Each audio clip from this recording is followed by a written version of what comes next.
Hi, Mr. Mark. Hello, I can hear you now. Great. So I'll start introducing you at exactly 1 minute before 6 o'clock. So you have the whole hour for your workshop. Okay, thank you. I've got about 45 minutes of material, so there'll be some time for questions, hopefully, That's great to know. at the end. Great. Shall I share the screen now? So I can just, Let's try it sharing once I started introducing you. okay.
Good evening, attendees. Good evening, Mr. Mark. And we would like to welcome you all to our exciting workshops of the conference for tonight.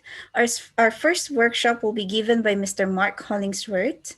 Mr. Hollingsworth is the CEO of the Nutrition Society, a scientific learned society based in London, United Kingdom, a position he has held since July 2014. He was awarded CEO of the Year for Life Sciences in 2018 by CEO Today's Magazine, the Global 100 CEO of the Year for Life Sciences in 2019, and has been named in 2021 as one of the top 20 most dynamic CEOs in United Kingdom by CEO publications. For tonight, Mr. Mark will give us a workshop titled How to Lead Developing the Five Core Skills of Leadership. Mr. Mark, the floor is yours. Thank you very much. Let me just set up by sharing the screen.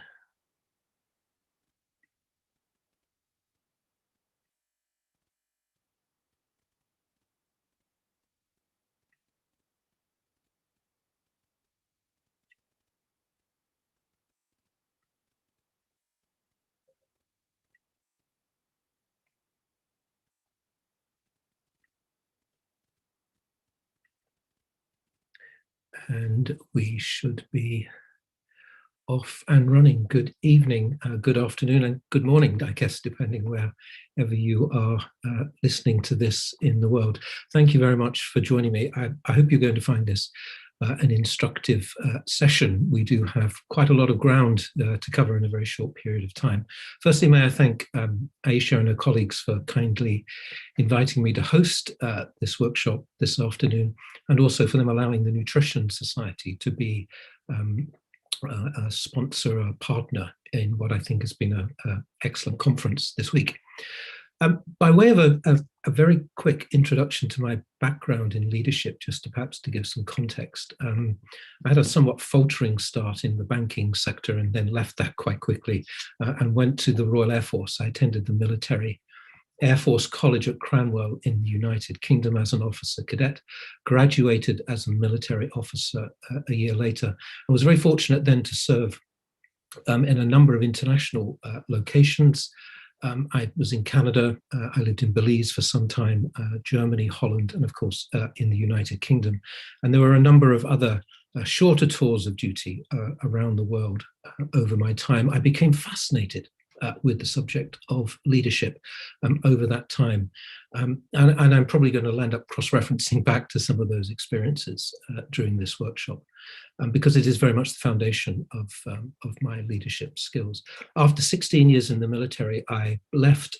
I then spent some time in Canada, at the beginning of what I now call my second career. And I moved into the nonprofit, the charitable sector. I had several leadership senior positions as a vice president and then an executive director, and even chaired a board for some time. But then I came back to leadership. I took a sabbatical for 2 years to conduct a study into what are the basic skills of leadership. And I created a curriculum for a Canadian university, who then very kindly asked me to deliver that curriculum over the next couple of years as a part-time lecturer. So it was a good break in my career. And then at the end of that, I came back to England, back to the United Kingdom, as Kim mentioned, in 2014, and became the CEO of the Nutrition Society. And in London, I've been here now for nearly 7 years. So the scope of my presentation to you, I thought I would give you a framework of leadership. It's such a complex subject, and I spend some time trying to keep it down to the basics, which I think will be hopefully of great help to you. So this is going to be in 3 parts. In part 1, we'll discuss what you have to be as a leader. And we're going to look at some definitions really around the difference between leadership and leaders. And we'll spend some time looking at the character against the personality. And then we'll look at a theoretical model of leadership and begin to identify the skills you need to be successful as a leader.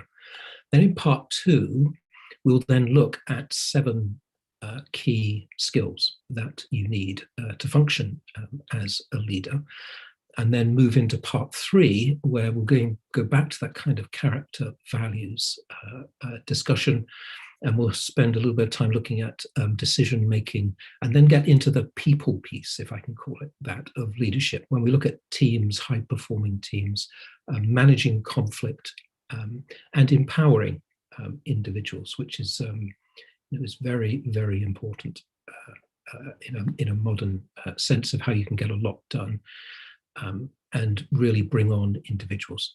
At the end, hopefully there'll be some time for questions. On the last slide, my email address is going to be on there. I'll leave that slide up as long as I can. I'd be very happy to share these slides with anybody if you want to email me afterwards, and even keep the discussion continuing. If you've got questions you think of over the next few days or even weeks and you want to come back, please email me, and I'd be very happy to continue to discuss this all with you. So let's move into to part 1, what you have to be. So I'll begin with a question really of what is leadership? You could probably Google this and find probably hundreds, if not thousands, of definitions of what leadership is. And I'm not going to spend time or waste your time trying to develop that. What I did want to focus on initially is that there is a difference between leaders and leadership. They are very different things, and I'm going to put that into context because we'll keep coming back to that. And what I mean by that is a leader has followers. Followers need to be with a leader, and it's the context of where they come together that we see leadership.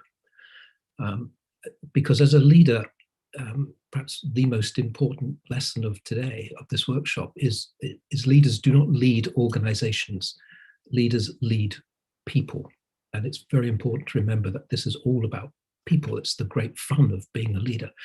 And the context of or the situation you find yourself in may need that you need to vary your leadership style as a leader. And perhaps that's about as far as I want to get into defining it, but just if you can remember, it's the context of where you find yourself as a leader.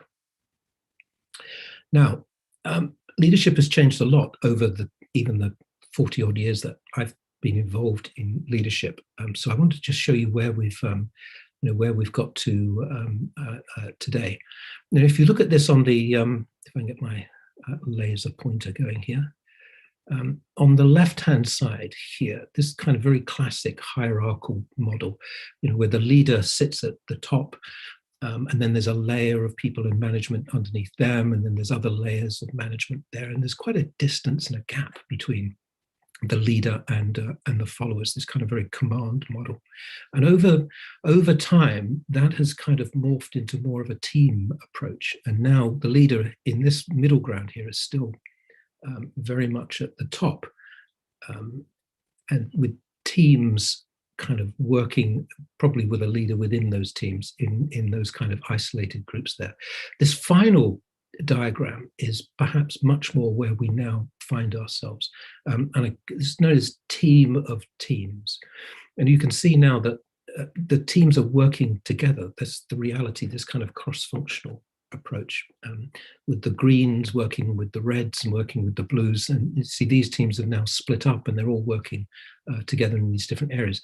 The leader kind of very much sits in the middle here. You're no longer at the top all the time. You will find yourself in amongst these teams, perhaps at hands-on moments where you're needed to be very dynamic. There'll be times when you do need to come slightly above to perhaps set the culture and the process and the strategy. But this is a very difficult, complex matrix, if you like, that as a leader that you have to, you need to be in the middle of. And you've got to read the situation around you, hence that discussion at the beginning around context.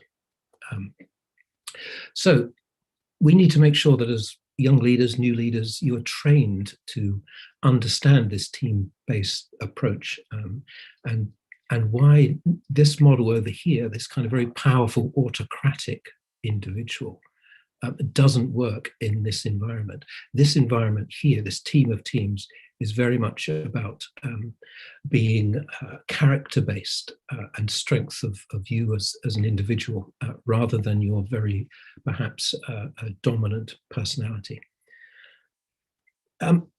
So the character, if I can call it that, against the cult of the personality is what we've come across increasingly in recent times. Stephen Covey, in this excellent book, which was based on his about nearly 10 years worth of research into highly effective people and leaders, he spoke about the character has been there forever. It is fundamental to who we are as human beings and society.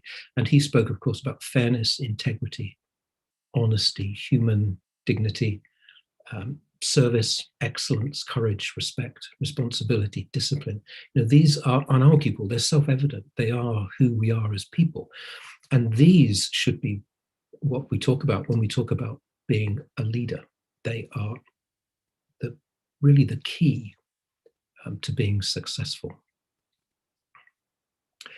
Which kind of puts in mind the idea that if you're going to become a leader, the true price of that is the willingness to place the needs of others above your own. And I often talk about the idea of the servant leader. You're privileged to be in a leadership position, but you understand the cost of that is to give up self-interest, to look after the people that you are serving. And we'll come back to this theory as we go through.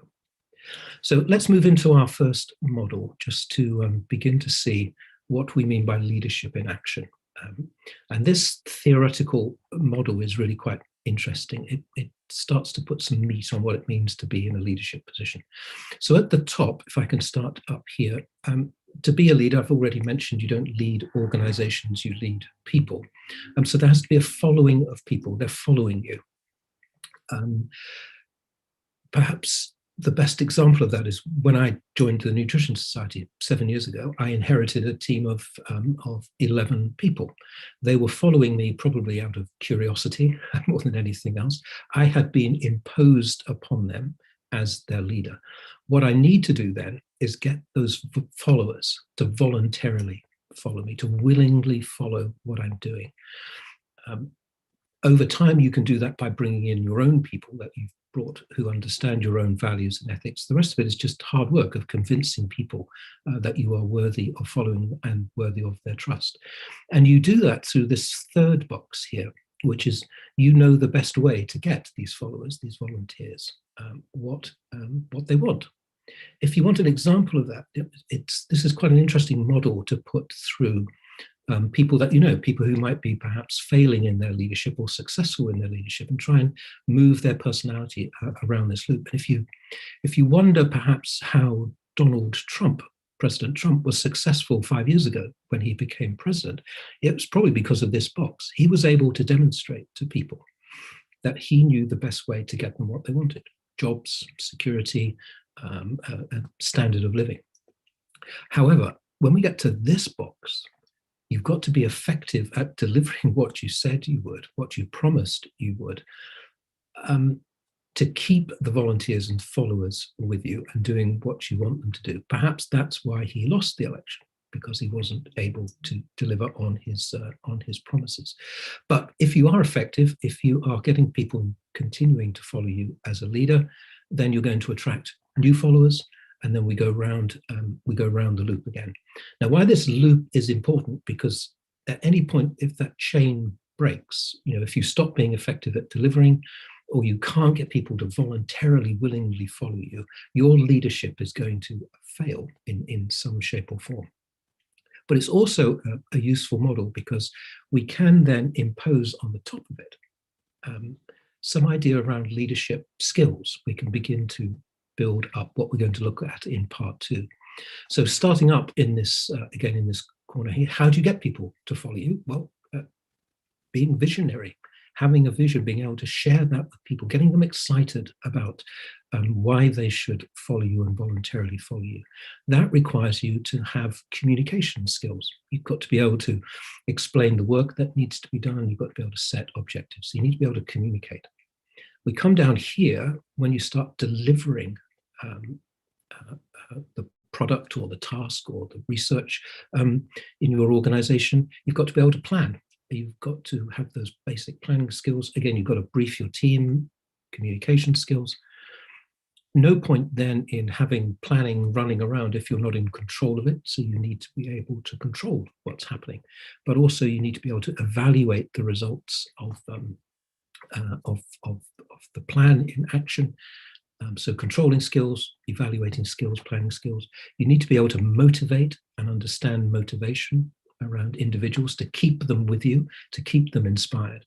But the glue that holds all of this together is this piece at the top: self-control, self-discipline, setting an example, organizing yourself, organizing others. And this is perhaps where we start to see the need for this talk about character.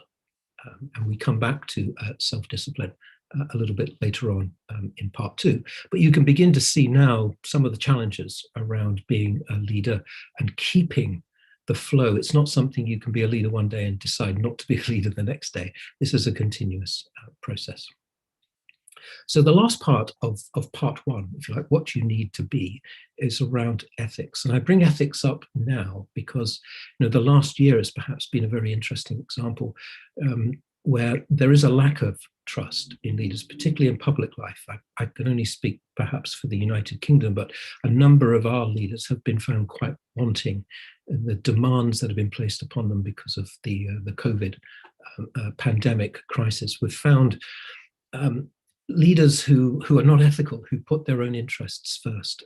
We see corruption, nepotism, egotism, abuse of power. I would even probably add another one there of incompetence, not telling the truth, not taking responsibility for their actions. These are not good skills or attributes of a leader. So I flag these up now to you as something to be aware of as we get more deeply into character. But what do I mean by ethics? It's part of that cult of the personality that we mentioned earlier. The powerful individual, it can be persuasive. People like powerful people. But if there's no depth to it, if you don't trust that individual, how can you build sustainable relationships within your organization and with other organizations that you want to partner with if relationships are going to fail, or even more damaging relationships start to form? And in terms of definitions, because we're really still in the kind of theoretical part of leadership, a definition of ethics for me is moral principles that govern a person's behavior and the conducting of an activity. If you apply that then to leadership, ethical leadership is leadership that is directed by respect for ethical beliefs and values and the dignity and rights of others. Very important piece there around people. I will keep emphasizing leadership is about people and the dignity and rights that you have and responsibilities you have for others in a leadership role. So we need to embed ethics and character right now before we leave part 1, because these are really important. These become your rock, if you like. If you ground all of your future decisions when you face challenges, difficult moments, if you have a solid trust basis, an ethical basis to fall back on when things are really difficult, you can rely on yourself to make some pretty sound and sustainable decisions. So they are really important. So at the end of part 1, just a quick recap, we've looked at the difference between leader and leadership, which is going to be contextual. It's going to be based on the situation that you find yourself in. We've looked at leadership in action, around that leadership loop and how it's a continuous process. We've started to tease out some of the skills that you're going to need in leadership to be successful. And we've really started to zone in on character and ethics as the most important part of your leadership journey. So let's now move on to part 2, what you have to do, the exciting stuff, the bits and pieces we do every day. I was very fortunate. I went to this beautiful building, the Royal Air Force College at Cranwell, for my leadership training, and I know immensely privileged to have spent a year at the beginning of a career being trained in leadership and not having to start kind of piecemeal and never never going to stop being grateful for that moment and that experience. At the college, we were trained in leadership. We were taught leadership based on the work of John Adair, who's eventually went on to write this book, Effective Leadership. And he had come up with these three circles that you see on the screen here: the task, the individual, and the team. And he had defined through his experience and his research that the three things a leader has to do constantly, all the time, at the same time, if I can put it that way, is they have to achieve a task, they have to build and maintain the team that is achieving the task, and then within that team, there will be individuals, and they have to develop those individuals as well to maintain the team and deliver the task. Sounds incredibly simple, but he was one of the world's leading authorities on leadership at the time. He was the first ever professor of leadership studies at the University of Surrey, near London in the United Kingdom. He'd served in the Scots Guards Regiment as a military officer, and he'd lectured at the Military Academy at Sandhurst. Those lectures then moved over to the Air Force and eventually the Navy academies as well. So these three circles have needs. A task has needs, individuals have needs, and the team have needs. And he argued that you've got to, as a leader, be focused on all three of those at the same time. If you think of those three circles, could be three silver rings that are joined together like one of those children's puzzles. You can't pull them apart, because if you over focus on one area, if you work with one person all the time, the needs of an individual, you're going to be neglecting the task and the team, and it's not going to work. So you've got to balance your time as a leader and your focus across all three of those different elements of and time of focus. But that was his key work.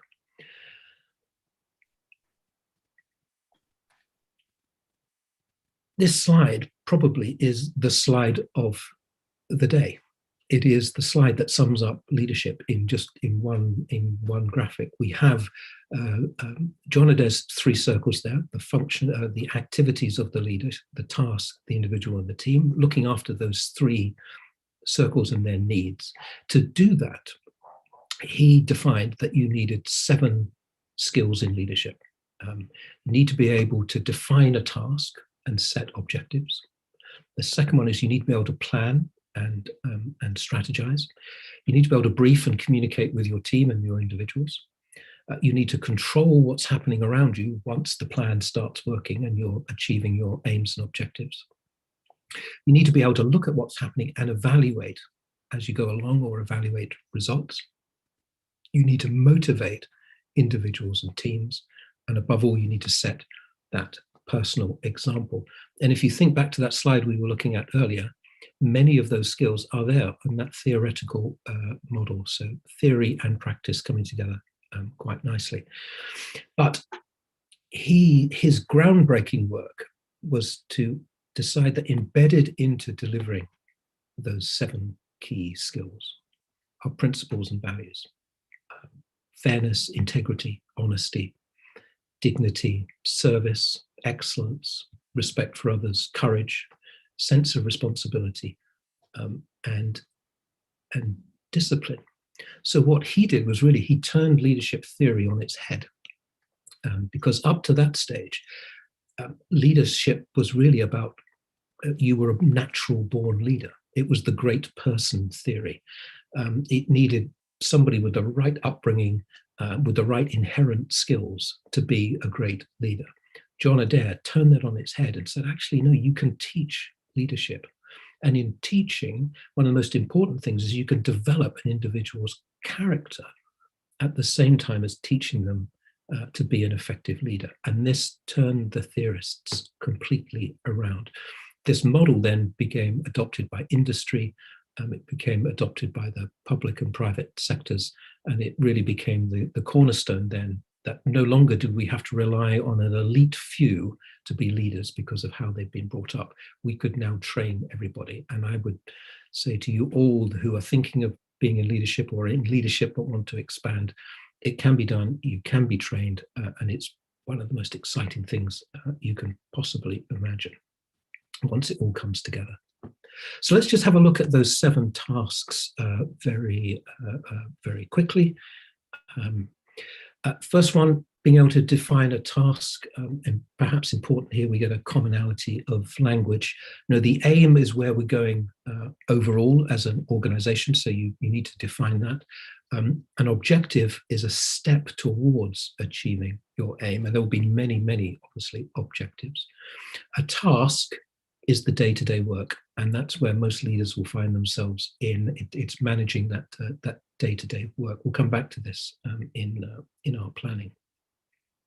So in setting the task, the kind of skills you need to think about and develop here, obviously you need to be able to clearly understand what the, if I move up here, what the objective is. Being able to state the objective very clearly to yourself and to others, being able to break that into how the aim, you take the aim and then you break that down into objectives.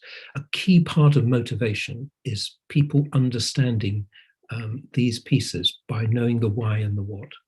Motivation relies on people taking part in something because they understand how they fit into that bigger picture. So being able to articulate that is a key skill. Then agreeing the tasks that need to be done with the team and then with individuals. And then once the task is underway, redefining it as necessary, having the skills to monitor that as that goes along. And a lot of this in here is around language and communication skills and clarity of thought for yourself. The second skill is planning, not an overly complex subject, easy to get training in planning and strategic thinking, because it's all around open-ended questions and how to use them. With Kipling, with his 6 honest men, if you have questions that begin with or have the words what, why, when, how, where, and who in them, those are open-ended. You must get responses to those. So you begin to train your mind to think about how am I going to achieve that aim? What is my plan? And we go through it through these these open questions. The skill set in planning is around these 4: is being able to understand, identify, and around constraints, understanding how much time you have. What resources do you have? People, money. Are there cultural restrictions? Are there environmental issues you've got to consider in your planning? And the second one, the wide involvement. Share the thinking. You don't have to do this alone. This is what leadership is about. It's about context, bringing people together. The more people are engaged, and I'm sure you have this from your own experience, the more you are engaged in a process, the more likely you are to follow it and be actively supportive of it. Got to remain open-minded. So that's about persuading rather than just telling people what to do. If you can continue to tease out options by persuading people, that's pretty powerful. Again, the open-ended questions there. Encouraging risk-taking and free thinking is often underestimated in leadership. And lastly, our 4th one down here, contingency planning. We used to have a saying in the military, I still use it in the Nutrition Society, no contact ever survives its first contact. No plan ever survives its first contact with reality. It all starts to fall apart pretty quickly because you cannot predict everything that's going to happen to you. You need to be flexible. You need to think ahead. And one of the, I guess it's not a skill that you can be trained in, it's something that you gain with time and experience, is foresight. It's that educated guess. The aim is to climb over the top of that hill. The foresight is knowing perhaps what's on the other side of that hill when you get there, so you can have the contingency for it. Our 3rd of the 7 is communication, briefing. I'm sure many of us are already doing this in our day-to-day work. There's nothing unusual here if you give lectures and presentations. It is all around the context. It's being able to be clear and concise. It's about telling people their their part in the process, which is about motivation. People want to know what their job is, what their contribution is going to be, what their targets are, what your standards are, what you expect from them. But the most important part of this is every time you get to write to somebody or you get to stand up in front of somebody in your team as a leader, it's an ideal opportunity for you to continue to enforce principles, values, ethics, the culture that you want in your team. It helps promote teamwork. So never pass up the opportunity as a leader to get in front of the team and enforce the message of what you want them to be. The fourth one, then, perhaps the biggest one of all of these 7 is control. Every morning when I start my job, I have this diagram on my desk, and I ask myself, what should be happening in the Nutrition Society? When should it be happening? Who should be doing it? How should it be done? And that forms the basics of control in a way. It's what's happening once activity starts. It's about directing. It's about checking action once the work has started. So perhaps the second most important diagram of the afternoon will just come after this, and it's around when to intervene. So I like to call it the helicopter view. Where do you position yourself as a leader? I like to think you need to be almost where the action is, where you can have the biggest impact of the day. So you need to be able to find a way of observing everything that's going on. You need to have time to think. You need a process to evaluate what's going on and then decide whether you're going to intervene or not. The helicopter view is perhaps the good analogy. You're sitting above everything. You're floating around seeing what's going on, which leads to this really quite important slide here. What should be happening every day? For that, you need a control process. It could be as simple as a day timer with a list of what should be happening. It could be a complex project management tool. I use now, a number of things. I rely quite a lot on Microsoft Teams to be able to see what's going on because you can monitor conversations going on. I have a project management tool which gives me all of my high-level projects. And then it's about you. And I use this canoeing picture here. When I learned to whitewater canoe many years ago, something I would never dare to do now, it used to be stuck in the turbulence in the middle, and you have rocks on the right and rocks on the left. On the left, too much interference. You just get over-involved in what your teams are doing. The other side is not getting in enough, not giving them enough direction as to where they should be going. And your role in that canoe is being buffeted left, right, and center by all of these swirling water. And you do not want to go too far either side. You're trying to stay that middle course. And the best way to describe that is this idea of inspecting, not expecting. So if I gave you a task and said, I'd like that finished in 2 weeks' time, I could then walk away. I've told you what to do. I haven't told you how to do it, but I've told you that's the end result I want in 14 days.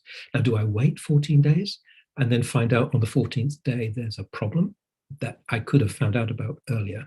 But I don't want to micromanage you. So after perhaps 3 or 4 days, you would phone somebody up or you would pop around and see them and just say, hey, how's it going? Just checking in, make sure everything's okay. Do you need any help or extra information from me?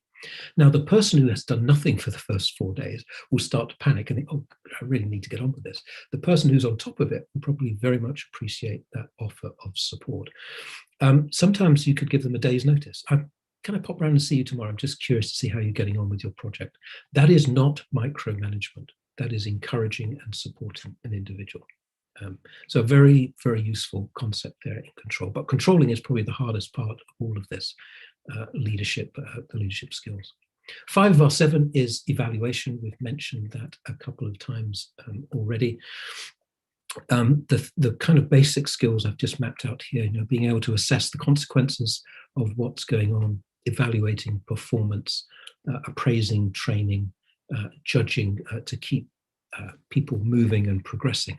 And what that means just in terms of the skills that you will need to develop.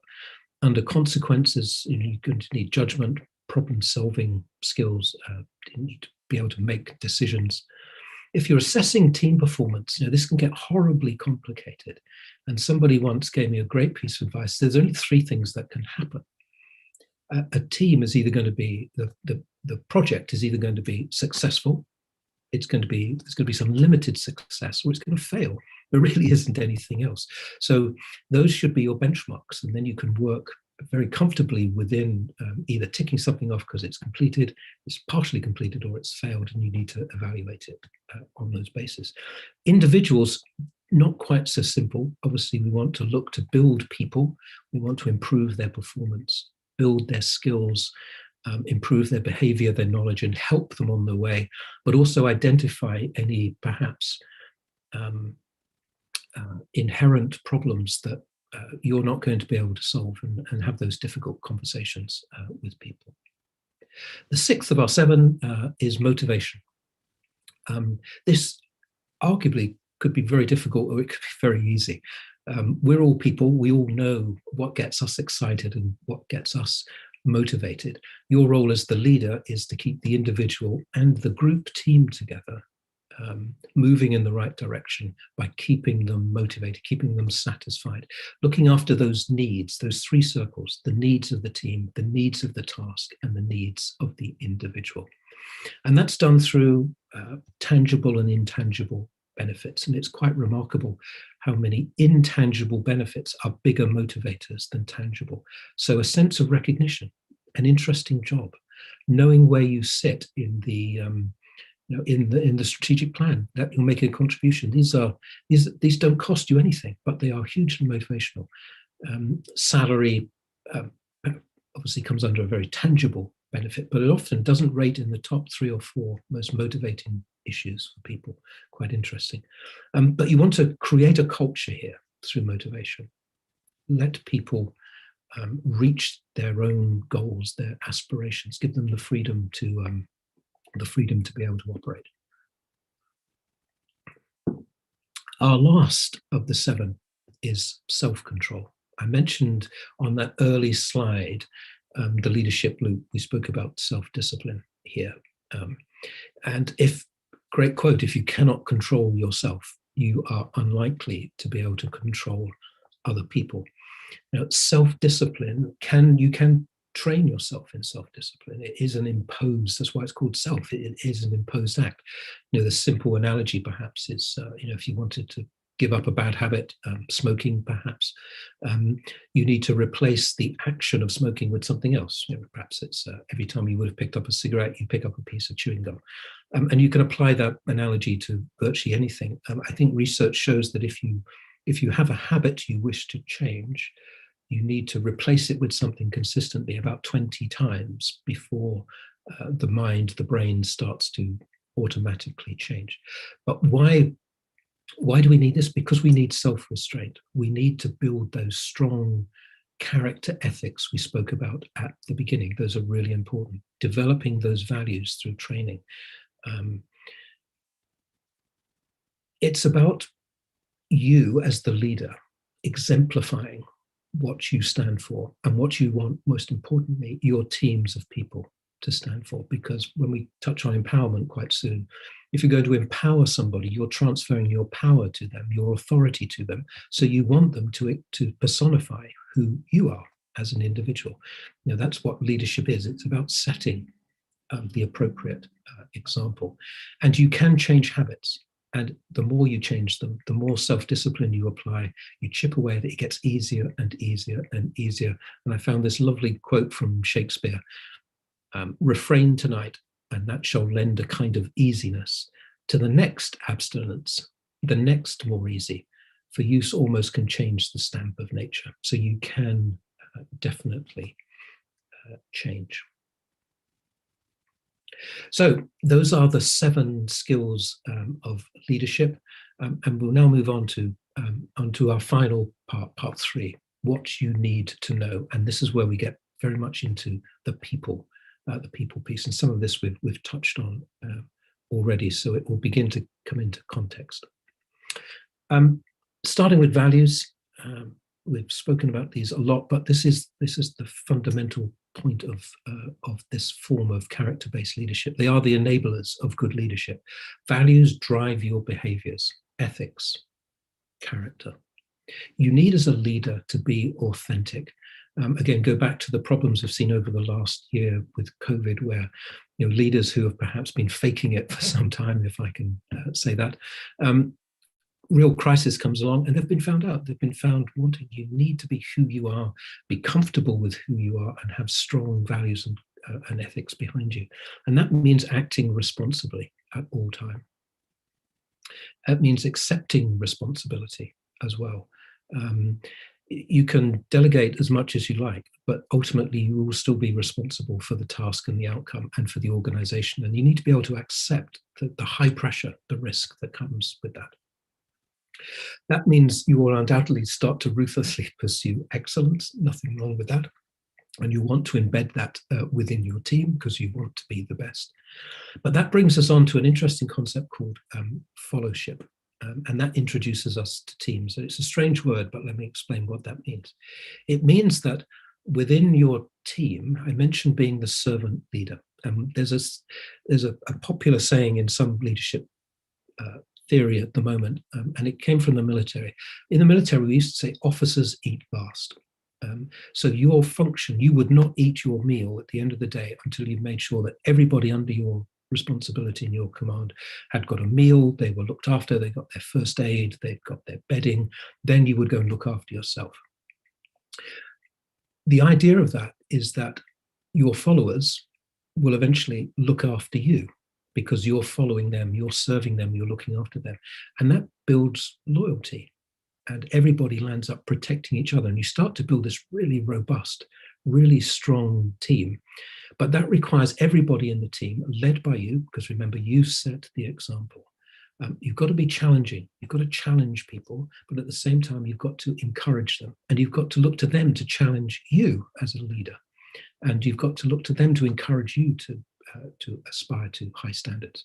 It's about mentoring and coaching individuals, but within the team, them doing that as well. That will build loyalty. And in the end, there will be this obedience is a strange word, but effectively it means that everybody knows what they have to do and they don't tend to question authority. Decision making, interesting, this is not a skill that John Adair put in his 7. And he believes, and now I would probably agree with him after all these years, decision making is something that you inherently develop. We all make decisions. We decide to get up in the morning. We decide what to have for breakfast, what clothes to wear, what conferences to go to. So we can make decisions. What we have to develop in leadership is a more self-disciplined approach. We need to build up our analytical skills. We need to slow down. You'll be under enormous pressure as a leader to keep making actions and act now, but holding back, slow down. But if you're driven by your principles and character and ethics, as I spoke about earlier on, then decision-making actually isn't that difficult because you've got that rock, that foundation behind you that makes you make sound decisions and you're comfortable with them, even though they may be very difficult decisions. And get clarity wherever possible. I found this lovely quote from President Obama at the end of his first term, where he said, as the president, you need to focus your decision-making energy. You need to create a routine. You can't go through the day distracted by trivia. Well, that works for the President of the United States. I can assure you it works in all environments that I've found myself in. So teams, the most exciting part, this is where the people come in. And good teamwork doesn't just happen. You get a group of people together. It is a continuous hard effort to get people to work together and to perform at a high level together. You've got to understand the dynamics. You need to know, this is why we're in part 3, you need to know the dynamics of teamwork. A lot of that comes with experience, it comes with trial and often with error. But to help you, I've put together, from my experience over the last few years, 9 building blocks for developing a really high performing team. And starting over here, making sure they have clear objectives, that the communication between you and between themselves is good, openness and transparency around decisions and activities, mutual cooperation, making sure people work together, leadership at all levels. Leading a team of leaders is probably the greatest thing that could ever happen if you can develop leadership skills in your team. Balance roles, making sure nobody is overly stressed or worked, and functions are spread amongst them. Good processes within for people to understand how everything works. Supporting each other, not just you supporting them or them supporting you, cross support, which builds trust. Trust is such a huge part. But if you've got strong ethics and character, trust comes naturally, as we saw earlier. And then, although this is about the team, never forget that within that team there are individuals, and they need individual development.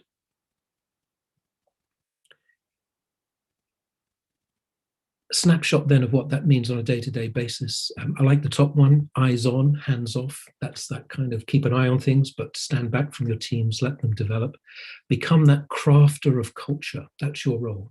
They mirror who you are and what you want the organization's values to be. Build up trust. That's another function that you would play. And you do that through building strong relationships between the members of the team and with other teams and with yourself. And then this big one here, empowerment, that we're going to talk about very quickly just after the next slide or so. Last but one, things we're going to look at in this session, managing conflict. I don't want to be negative. Conflict is awful. It's the hardest thing I've ever found in leadership, apart from delegating. How to manage conflict. It makes me very uncomfortable, and I'm sure it makes most people uncomfortable being in a conflict situation. So what I've done here is actually kind of flipped it on its head. I've had to go on courses and read books, even at this late stage in my career, in how to manage conflict. And if the opposite, if we can fix things before they go wrong. So these 9 items here is my experience of how we can avoid conflict happening in a team in the first place. So avoiding groupthink.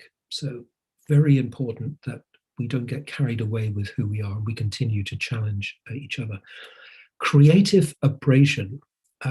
There's nothing wrong with a little bit of tension in a team, a little bit of friction, because it can often spark creativity as long as it's is kept under control. Don't over-compromise on situations. Get things resolved, get results, make decisions, because constantly compromising kind of erodes trust after a while. Keeping things civil, having people be polite to each other, trusting each other.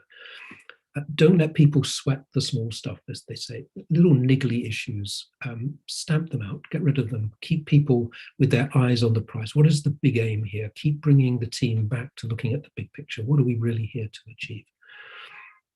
Perhaps the most important thing I learned from my training in conflict resolution was it's not about talking, it's about listening. It's about empathy and listening to what's going on, having the door open and people will come in and listen to and be able to talk and know that you're actively listening to what they're talking about. Being fair, sharing the work, sharing the praise, even sharing the criticism if necessary. And don't keep trying to reach consensus on everything. At some point, somebody has to make a decision. So as long as you get people to commit to it, they know that their contribution has been heard and accepted. Move on with commitment. If you can manage all of those, even at the individual level, you can actually avoid a lot of conflict. But in terms of developing your leadership skills, you need to know this, but you need to train, I would suggest, in conflict resolution. So our last slide, our last area then is this wonderful idea of empowerment. Empower people and you extend your influence. Evaluate those you wish to empower is the first thing. And that comes with experience. It comes with knowing your team. Not everybody wants to have that level of delegation. So give it to the right people, make sure you've trained them, coached them, got them ready for it. But don't forget that you are the model for people. If you're going to extend your influence and your power, then you want those people to be a model of you. People will watch and they will emulate who you are. So live the behaviors, live the character, the values, the ethics that you want others to embrace. Telling people what to do is not a great motivator. And telling them what needs to be done, but letting them work out how to do it themselves is great. So number 3, give them permission to succeed or to fail. There's nothing wrong with failure as long as we learn from it. There are many CEOs I've recently interviewed for a book that I'm writing on this topic have all said that those who have moved to this empowerment model have reported massive increases in motivation, in loyalty, and extraordinary results. It is exceptionally uncomfortable at the beginning to start giving away your power and your authority to others to exercise on your behalf.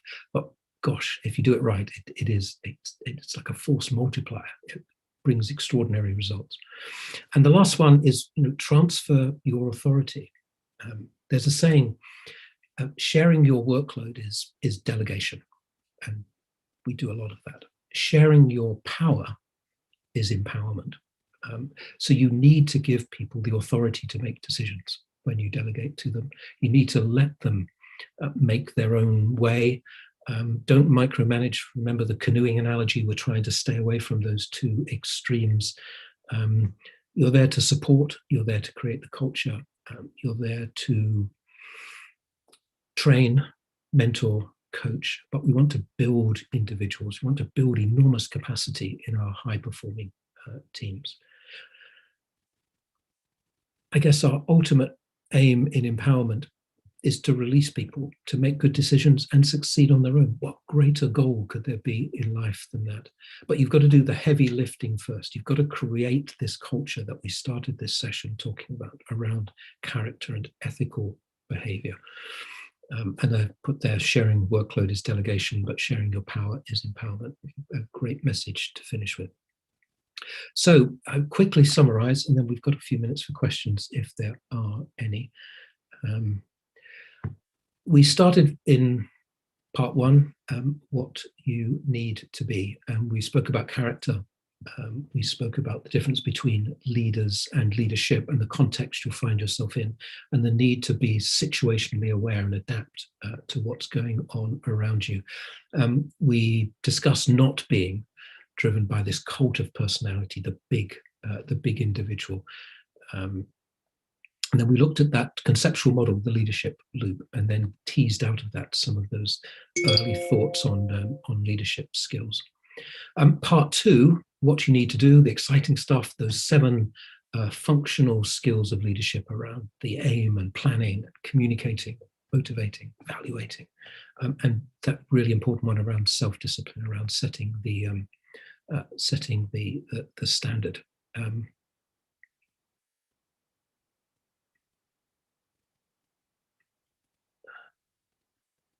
Then we moved into part 3 that we've just covered. What you need to know, and this comes with time, with experience. But we spoke about back to values, back to the importance of the character ethic, and how that is really is the enabler of leadership. We spoke about fellowship for the first time, where you're all working together in your team. Everybody's following everybody else. You are the servant leader within the middle of that. We spoke about decision making and how that comes with experience, and then that wonderful thing around high performing teams. How to avoid conflict taking place by building the right cultural environment in the first place, and then empowering individuals and how exciting that process can be. So 3 higher level framework, if you like, around leadership: what you need to be, what you need to do, and what you need to know. I accept in concluding that that's an awful lot of ground. That's 40 years worth of leadership experience and research condensed into 52 minutes. That said, it is a workshop. It's designed to get you excited, get you interested in this subject. Being allowed to take on the role of a leader is an immense privilege and honor, but we shouldn't underestimate the power for good that can come from having that opportunity. I can't recommend it highly enough. I've spent my entire life in this world. It is fabulous. If you're willing to put in the hard work, the rewards are immeasurable. You've got to be willing to learn. You have to be willing to be trained. You have to be willing to serve. If you can do all of that, I would commend being a leader to all of you. Thank you very much for your time, for your attention. I was about to put up my slide with my email on, but I just seem to have lost the ability to share the screen. See if we can get that back, and there we go. So my email is there. I'll leave that up and happily take any questions. I've noticed in Q&A we have two here. Let's open that up. So first question, we've got a couple of minutes here. When someone is difficult or criticizes you as a leader, what are the tips you suggest to deal with this individual? Well, that's a really good question. That would depend on the context, I think. But I would go back to, again, our characters and ethics, and also that conflict resolution piece. Why are they criticizing you? Seek to understand what their problem is. Why are they coming at you? Why are they criticizing you? Why are they being difficult? Empathize in a way with them. You can tease out their position, but avoid being aggressive at all times. But I would treat that in a way as a conflict and seek to understand the individual and what their position is before you go much further. Next question, sometimes when given the power of decisions, if someone makes a mistake, then he's not given a second chance. What's your stance on that? Well, I think that's dreadful. I think if you're not making mistakes, then you are not pushing hard enough. The challenge is if you keep making the same mistake, and that's when you need to step in as a leader. I actively encourage risk-taking and mistakes. I don't think we could progress as an organization or as individuals if we don't make mistakes. But the key from a leadership point of view is don't let it keep happening. You need to evaluate why it happened and then fix it. And then we start the process all over again. How long does it take to be a leader? That probably depends on the situation. Remember that first diagram around the context. You could be just setting up a small situation on your own with one or two people. As long as you understand the basics, you could learn a lot of this as you go along. I was lucky to be trained for a year at Cranwell in leadership, but we learned most of our leadership when we were given things to do outside the curriculum, like running the cricket club, organizing the summer ball. That's where we learned our leadership from.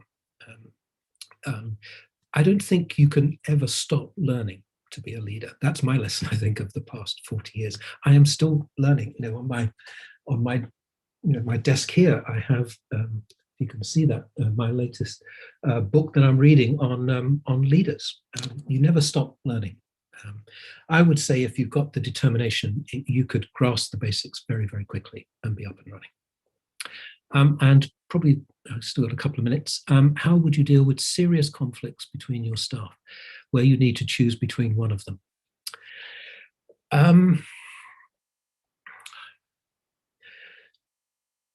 I would listen to them all individually, I think, first of all. I would try and find a supporting colleague, perhaps, who could sit in on those meetings to give me a second opinion. And then I would probably have a simple piece of paper and a pencil, and I would have a column down, and I would be looking at the listing the key elements that I'd found that were causing the conflict. I would try and avoid backing any one individual. If I go back to that thing we spoke about with how to avoid conflicts in teams, and that's not favoring any particular individual, that's quite tricky because you will always have star performers, but not letting them overly dominate your thinking. Remember the needs of the team and the needs of the individual, and you can't just focus on one individual. You've got to focus on the team. It depends on the nature of the conflict, I think, but also, if it's very serious, then it may be that you have to, not discipline is the wrong word, but you need to deal with everybody collectively, and then perhaps have a quieter session with some of those less vulnerable or less implicated in it. But being fair is the key there. And this probably need to be the last one because I think we're on the last minute before Kim shuts me down. As a leader, how to deal with a stubborn employee who doesn't care to do his duties very well and on time, despite you give him all the chances and are very open to discuss. I think that's heading down down the disciplinary route. Probably you need to, if you've set the appropriate standards when you've set the task and the objectives, and that individual is not meeting those, then you have to put in place a warning system and keep trying to correct the behavior. But you'll reach a point, as long as you're doing this from a strong position, again, ethical behavior, making the difficult decisions, character-based. If that individual doesn't care and is not buying into the values and the collective ethics of your team and your organization, it starts to become actually a relatively easy route to go down because they're not contributing to the model that you are projecting. And if they're not willing to discuss it, then that makes it much easier for you, because if they're not going to contribute, then why would you spend much time on them? Gosh, and the last one, is it necessary that a star performer must be a leader? Absolutely not. That's that cult of personality. Quite often the star performers are quite dangerous in some respects. They can be excellent leaders. It's like the captain of the sports team can be by far the best leader at times, but sometimes you don't want the best technical person. You want the person who is all-rounded. I often argue that as I run a team of nutritionists, I'm not a nutritionist, I'm a military officer, but I've surrounded myself with people who know all there is to know about nutrition. My skill set is needed to extract the information from them and use them appropriately to help me. But I would never, I want to surround myself with experts, people who know more than I do, who can challenge me. Remember Followship, where we're challenging each other. How a leader can deal anger issues of staff.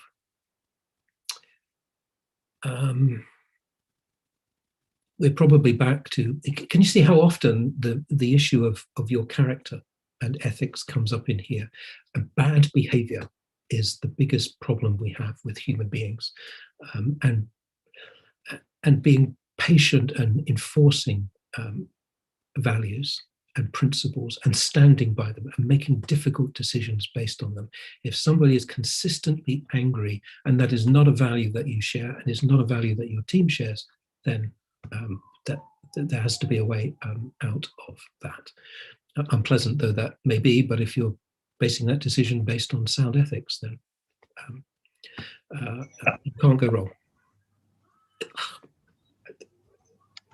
I think I finished. Thank you so much. Thank you so much, Dr. Mark. Nice to see you, and thank you for all your support. Hi. How are you? Fine, thank you. And you, thank you so much. Really very informative. I think everyone enjoyed it. And we have on Friday, it's the weekend, almost 400 participants attending you, which is really amazing, but they go and come all the time. And we really, Dr. Aisha, myself, we are very grateful to the Nutrition Society and to yourself being with us also on Friday afternoon, and also Philip, Professor Philip, a little bit later. Words cannot say how much we are really grateful, and I think this workshop was very, very beneficial. We attended, Aisha and I, but Aisha, we are in Dubai and she has to go back to Al Ain, so she sent her regards to you and to everybody. Thank you so much. Hopefully we can see you for real next year. Inshallah, we hope so. We hope so.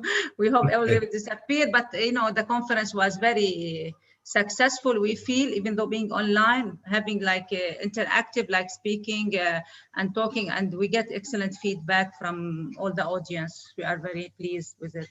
Yeah. Good. Very good. Great to hear. Much again. Thank you. We need to take a photo. Don't go. We need to take a photo with you, please. Okay. Yeah. Okay, Mr. Mark, Dr. Leila, please look at your camera on your laptop. Then a count of 3. 1, 2, 3. Smile. Another one. 1, 2, 3. Smile. Okay. Thank you so much. Thank you so much. Thanks a lot. Bye.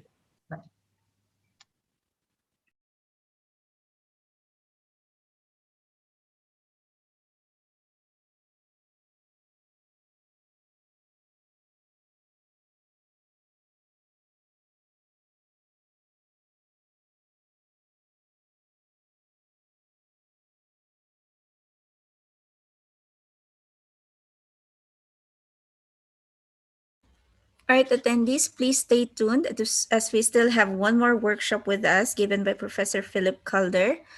We will start it at exactly 6:15 sorry, 7:15 UAE time. So please don't go, don't close the Zoom link, and we will get back to you at exactly 6:15.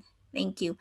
Oh, please visit our exhibition hall and also our abstract hall where you can find all our sponsors for today for the conference: Nestle, Tokyo University, Abbott Laboratories, Sika. All these companies have their own booth in our exhibition in abstract hall. Each of the booth has a chat functionality where you can ask inquiries, comments, or you can chat with one of their representatives. So please feel free to visit this exhibition hall through the same link that we have shared with you. And we are also sharing it in the chat box, the link. You can visit it anytime. The chat functionality of all these sponsors will be open until tomorrow. You can communicate to any of the representative and as well as view the oral posters presentation, and as well as this website or this platform will be available towards the end of March. So we hope all of you could visit and could interact with all our sponsors. Please don't go and stay tuned for the next workshop given by Professor Philip Calder.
Good evening once again, attendees. And we thank you for staying with us for the last workshop. We always save the best for last. We are here today with Professor Philip Calder, who is a head of School of Human Development and Health and a professor of nutritional immunology in the Faculty of Medicine, University of Swampton. Professor Calder was a president of International Society for the Study of Fatty Acids and Lipids 2009 to 2012, chairperson of Scientific Committee of ESPN 2012 to 2016, and a president of Nutrition Society 2016 to 2019. He is currently a president of Federation of European Nutrition Society 2019 to 2023. He was previously editor-in-chief of British Journal of Nutrition and is currently an associate editor of several journals including Journal of Nutrition, Clinical Science, Nutrition Research, and Annals of Nutrition and Metabolism. Professor Philip Calder will give us a workshop entitled How to Get Your Paper Published. Professor Philip, the floor is yours. Great, thank you. Thanks so much. And thanks for allowing me to speak at your Congress. I don't know if this is saving the best till last, but I'll do my best to put on a good show. So this was really arranged as a sort of an interactive workshop in the flesh, and it would be good to do it that way, but I think it might work mostly as a normal presentation, but maybe we can have a little bit of interaction. But we'll see how it goes. Okay, so the idea is to talk about how to get your paper published. And there isn't really a simple answer to that question. So we're going to talk about some things around that. So what I want at the end of this is that people will really understand the nature of the processes involved in scientific publication. We'll describe the components of a research paper and the purpose of each of those components. We'll talk about the importance of an abstract and writing a good abstract. And then we'll also consider some other things that people talk a lot about now: conflict of interest, impact factor, open access. I'll spend a bit of time looking at peer review. And then I think importantly, because this is very common, to highlight to you whether you're getting an email from what's called a predatory journal. In other words, a journal that's sort of just wasting your time. So we'll look at that because that's increasingly common. Okay, so as I said, the idea was to be interactive, but we probably won't be too interactive, but let's see. So just to start, what are my credentials in talking to you about this topic? What makes me qualified? So firstly, obviously, I'm a university-based academic. I'm involved in research and teaching. I publish papers. Actually, the number 625 is out of date. I think it's 636 on PubMed now. My papers are highly cited. As you heard, I've served on many editorial boards of journals in nutrition, lipidology, clinical medicine, and so on. I spent a period as editor-in-chief of an important journal in the field, British Journal of Nutrition. I'm currently associate editor of several important journals, including Journal of Nutrition. And what that means is I make decisions on the fate of submitted papers, maybe 250 papers a year. I'm responsible for deciding what happens to them. I'm section editor on a current opinion journal. I do a lot of peer reviewing for journals, and also I frequently discuss issues around publishing and peer review with other journal editors. So I think I have reasonably good credentials to be talking to you today on this topic. Okay, so just for me to find out here, if you can use your hand raising capability, can you raise your hand if you have published a paper already? I'll just see if there are any raised hands. Oh, yeah, okay. So a few people are raising their hands, yeah. Okay, good. So some of you, okay, that's fine. That's great. So there are some people here who have published papers. I'm guessing there are some people who haven't. But it's true, I think, that no matter how many papers you've published, you still have things to learn about the whole process. So there's a question, you know, why do you want to publish a paper? And if we were together in a room, we'd have a flip chart and I'd physically write up the reasons that people from the audience would give me. But we're going to take a shortcut, partly because we're not together and partly because we don't have quite so much time today. So you might have a very worthy reason for publishing a paper. You want to advance knowledge, contribute to understanding. And if really, that's really what our research is all about, making a contribution to what we know. Of course, publication is an expected output from research funding. So if you have funding to do a piece of research, you know, the end product of that is a publication. Otherwise, your funder isn't very happy. Of course, you need publications to advance your career and get promotion. This is particularly true in the academic arena. Maybe if some of you are not in academia, publishing may not be quite so important, but certainly in academia, you can't advance if you don't publish your research. In some places, you need publications to get a PhD, and there are some institutions in some countries where you can't get a PhD until you have a certain number of publications. And then finally, ego. It makes you feel good to publish a paper, and people like publishing. So you boost your ego through publishing. Whether that's a good thing or not is open to debate. But anyway, there's lots of worthy and less worthy reasons to publish a paper. Let's think now about the types of publication. And again, if we were together, I'd ask you to throw out the different types of publication that you've come across. Again, we'll take a shortcut. Of course, you're most familiar with research papers. There's another sort of research paper called a short communication, which has less data in it, maybe much more highly focused, maybe something that's very new or very important that you want to publish.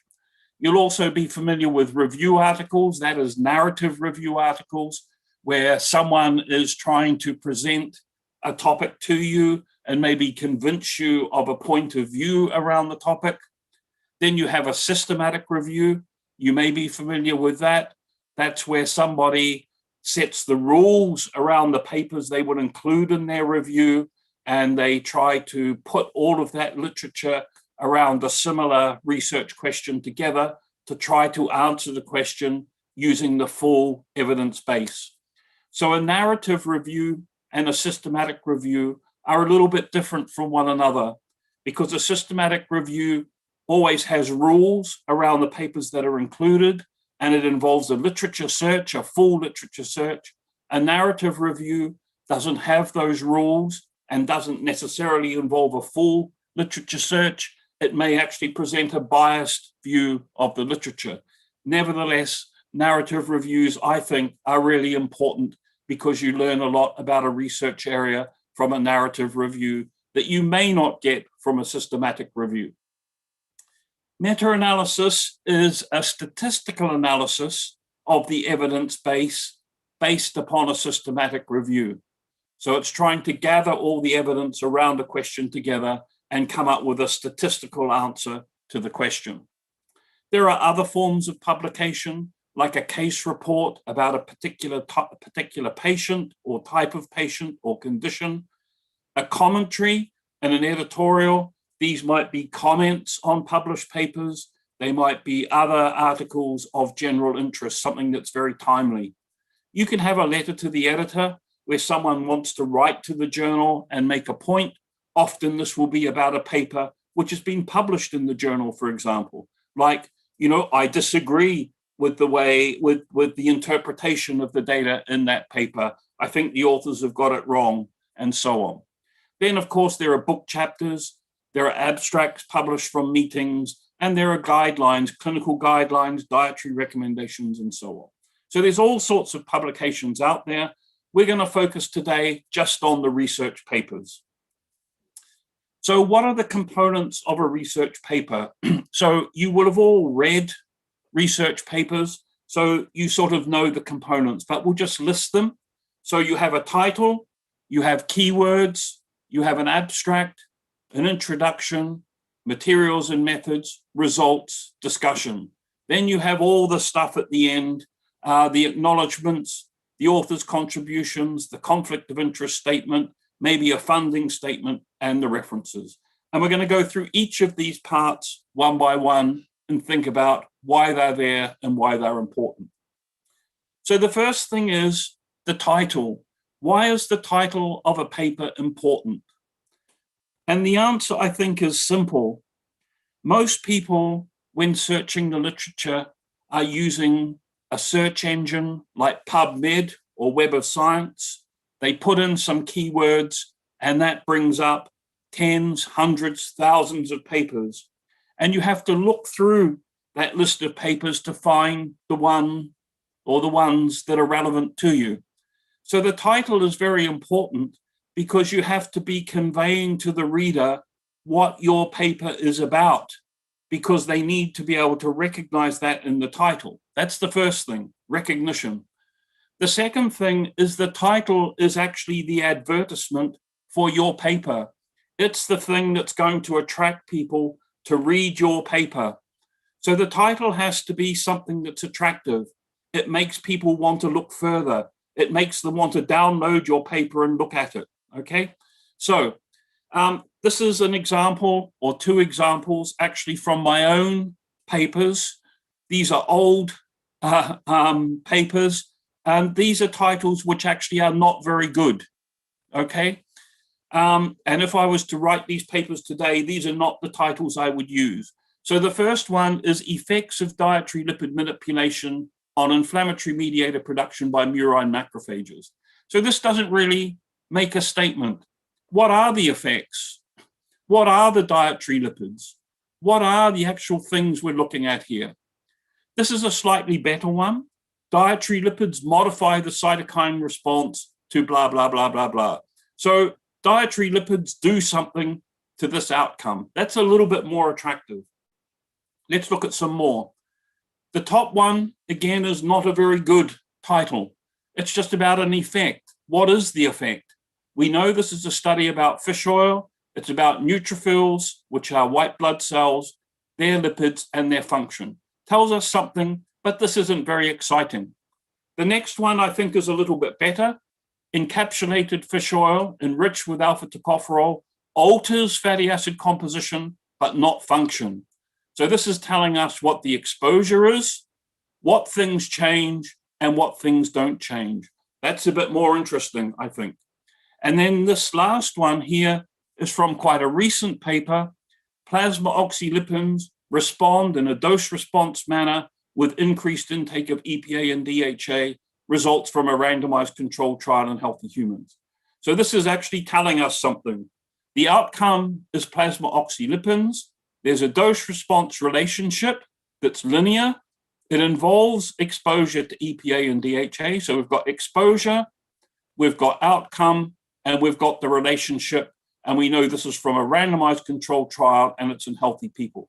So this is a lot of information in the title. And hopefully you see that's a little bit more encouraging than these very old-fashioned, rather dull titles. So the title is really important. You have to think about the title of the paper to get it right. So it needs to be descriptive and attractive.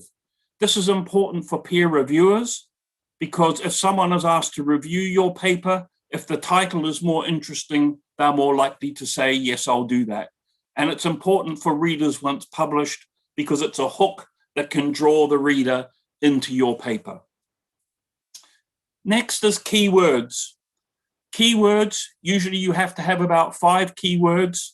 These are used by search engines when people put keywords into PubMed, for example. The keywords in your paper can be picked out. So these are things, again, which are going to attract people to your paper. So you have to make them count. You may only have 5, so they've got to be 5 good keywords. Next important thing is abstract. What is the purpose of the abstract, and why is your abstract important? So again, if you think about when you do a search on PubMed, you get a whole lot of papers listed, you click on the title of the paper, then you see the abstract and you read the abstract, or you skim read the abstract. If the abstract doesn't seem interesting, you don't go any further than that. If the abstract seems interesting, oh, there's stuff in this paper that I'm really interested in, you click through and go to the paper. So again, the abstract is like an advertisement for your paper. It draws the reader in. And of course, if people are looking for data, if you haven't got any data in your abstract, they think maybe the paper's not very interesting. So there are word limits on abstracts. Often they're about 250, 300 words. You have to check the word limit that the journal requires, and you shouldn't write an abstract that's longer than the word limit. Some journals require what they call a structured abstract. That is, there are headings like background, hypothesis, methods, results, conclusions. So there are structured abstracts, which some journals want, and then there are other unstructured abstracts, which journals might want. That's where you just write a paragraph. Remember, the abstract has to summarize everything in the paper. It has to give the background. It has to say what you did and why you did it.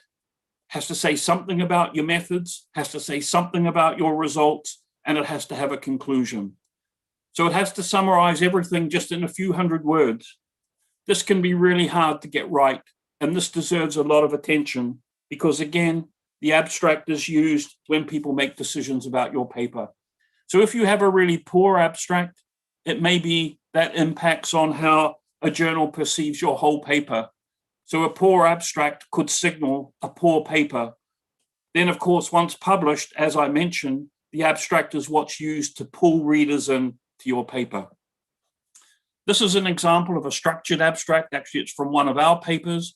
I think actually this is a pretty good abstract. So you see the background is just one sentence here. Okay, that's all the space you have to explain why you're doing your study. So you can't write 6 sentences. You have to condense that down because of the word limit. Then you have to have, in this case, an objective. In other words, what you set out to do. Other journals may require a hypothesis. Again, this is one sentence. Then you have methods. And here we've got the number of subjects, the type of subjects, their age, that it was randomized, that there were some different treatment groups, dose of, this is an omega-3 fatty acid study, the dose that was used, then what was measured over what time period, and so on. Then the results. So you see there's a lot of quantitative results here. There's data, there's mean, standard deviations, there's p-values. So we're actually giving detail of the results and then a conclusion, which is just 2 sentences long. So I think this is an example of, I think, a pretty good structured abstract. This is a paper from Journal of Nutrition. So you actually can convey a lot of information in 300 words if you do it right. I say here later you'll do an exercise critically reviewing an abstract. Actually, you won't do that. I'll just show you one and then show you some of the things that are wrong with that abstract compared to the one that you just saw. Next up is the introduction. So what's the purpose of the introduction? It's to introduce the research in the paper, to explain the background and why that research is important. What are the knowledge gaps and what are you doing to address those gaps? What should it contain? How long should it be? So some people, when they submit a paper, they have an introduction that goes for 3-4 pages. That's not required. Some journals limit the length of the introduction. For example, American Journal of Clinical Nutrition, the introduction can only be 1.5 pages long, okay? And that's double spaced, okay? So the purpose is just to introduce the work, explain why it was done. So in my view, the introduction actually only needs 3 paragraphs. The first paragraph is the big picture. You know, obesity is a big problem in society. It brings with it comorbidities, etc., etc. The big picture. The specific issue and what is known, not known. So we think adipose tissue inflammation is important in the comorbidities of obesity, but we don't know enough about how adipose tissue inflammation influences liver metabolism, for example. Okay? Then what you will do to address what's not known. What is your hypothesis and what are your objectives? So a good introduction actually only needs 3 paragraphs. The big picture, the specific issue and what's not known, and then what you will do to address the research gap. Materials and methods. What is the purpose of the materials and methods and what should it contain? So materials and methods, probably a lot of you don't read the materials and methods in papers, but at some stage, for some people, the materials and methods actually becomes the most important part of a paper. Because imagine you're asked to copy what somebody has done, to repeat their experiment, to replicate their findings. You go to the paper and you have to find enough detail to be able to replicate exactly what they did. So the materials and methods has to contain enough information for the work to be replicated. It also should contain enough information for the paper to be interpreted, for the results to be interpreted, okay?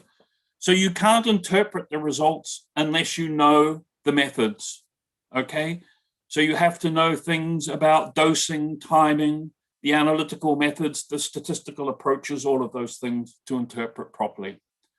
So what you have to do is describe what was done to allow evaluation of the research. Is this good research because the methods are good, or are the methods flawed, for example? So you have to be able to evaluate, you have to be able to interpret, and you have to be able to repeat. So you need a level of detail in materials and methods to allow those things. So it should contain sufficient detail for evaluation, for interpretation, and for repetition. Okay. Results. What's the purpose of the results? Well, this is easy. The results is to explain what you found, what the findings were. This changed, this didn't change. Okay. So it's to convey the findings so that people can understand what you found, they can evaluate what you found, and they can interpret what you found for themselves. And they can see whether their interpretation matches your interpretation. So again, you need sufficient detail here. This is all about detail and communication. So the results have to be organized properly. They need a good flow. They need to make sense to the reader. And what that means is the way you organize your results may not necessarily be the order in which you did the experiments. So for example, the last experiment you did actually could be the first result you present, if that is the best way to get a flow through your paper. Okay, so organization is really important. When you read a paper, you don't want to be confused. So when you write a paper, you don't want the reader to be confused, okay? It's really important. You want them to follow what you're describing, okay? You need a good flow. So organization is really important. Obviously, you use tables and figures, and people should be able to understand the tables and figures by just looking at them, looking at the title and looking at the legend. They shouldn't have to think more. They should be able to look at the table, look at the figure, and know what they're looking at. So they need proper titles, they need proper annotation, they need very clear axes, all of those things. They need proper units and so on. Obviously, when you're writing the text of the results, you have to describe the findings accurately. Many times you'll read a paper and what the author says in the text doesn't seem to be what the figure is showing. And you think, oh, something's not quite right here. What am I not understanding? But it may be that the author hasn't described the findings accurately. Another thing is you shouldn't really repeat information from the tables and figures in the text. You really only need to say something once. So if there are figures in a table, you don't really have to repeat those figures in the text. You just say what happens. And then obviously you have to use appropriate statistical analysis.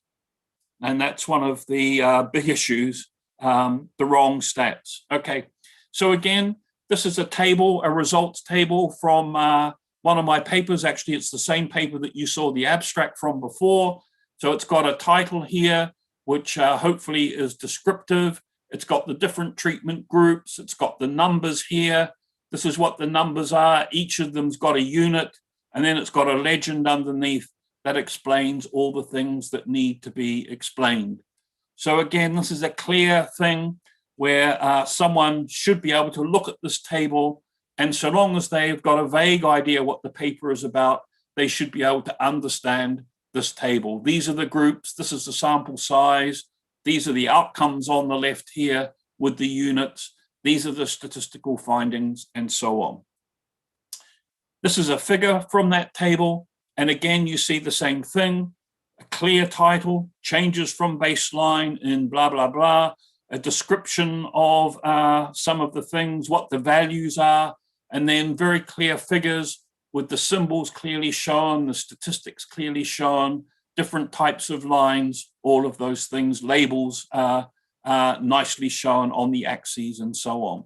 So I think, again, these are examples of good tables and good figures in a paper. Next bit of the paper is the discussion. What is the purpose? Now, the discussion is usually the most difficult part of a paper to write, and people really struggle with a discussion. And often they just want to write the results all over again, but that's not what the discussion is. The results are in the results, and the discussion is discussing the results. So really, it's to summarize, interpret, and place the findings in the context of the existing literature. In other words, what's new? What have you found that's new? What agrees with what's already known? What disagrees with what's already known? If it disagrees, why does it disagree? Did you use a different experimental approach? Did you use a different analytical approach? Did you use a different statistical approach? Is your sample size different? All of those things. So what's new? What agrees? What disagrees? And if it disagrees, why? Then the strengths and limitations. I think really good papers in our field always have a paragraph about the strengths and a paragraph about the limitations.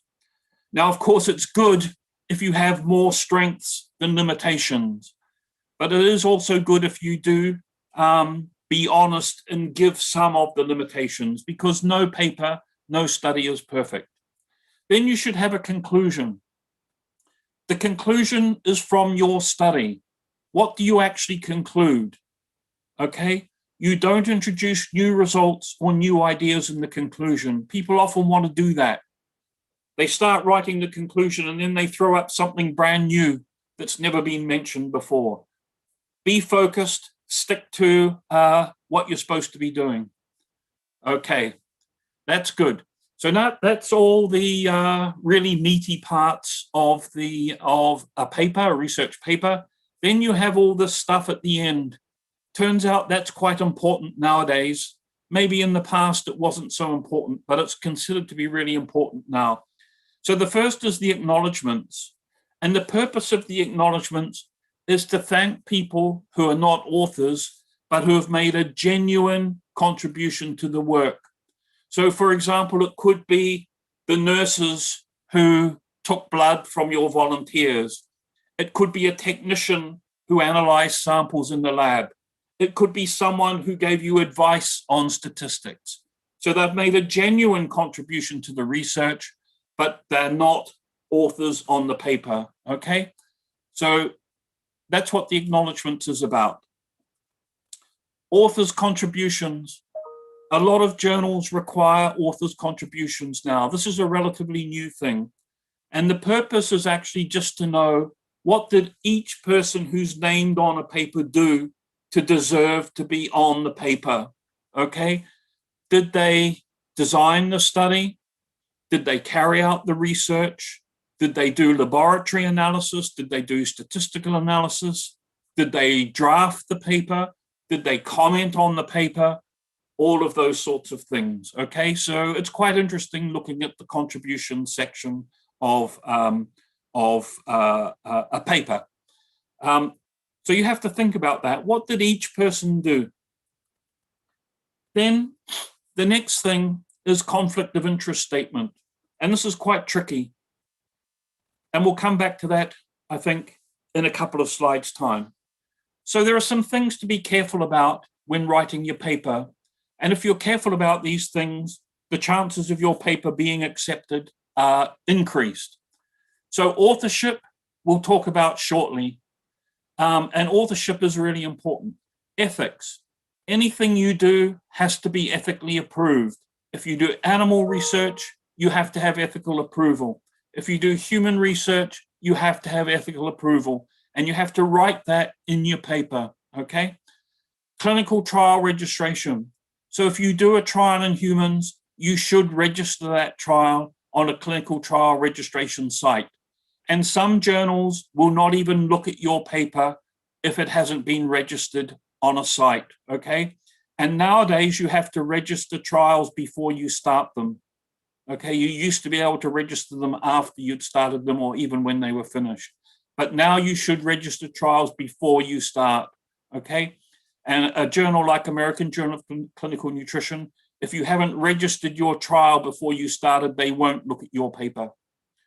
Okay, data presentation, I've touched on this already. You have to present your data so that the reader can look at it and understand it without confusion, okay?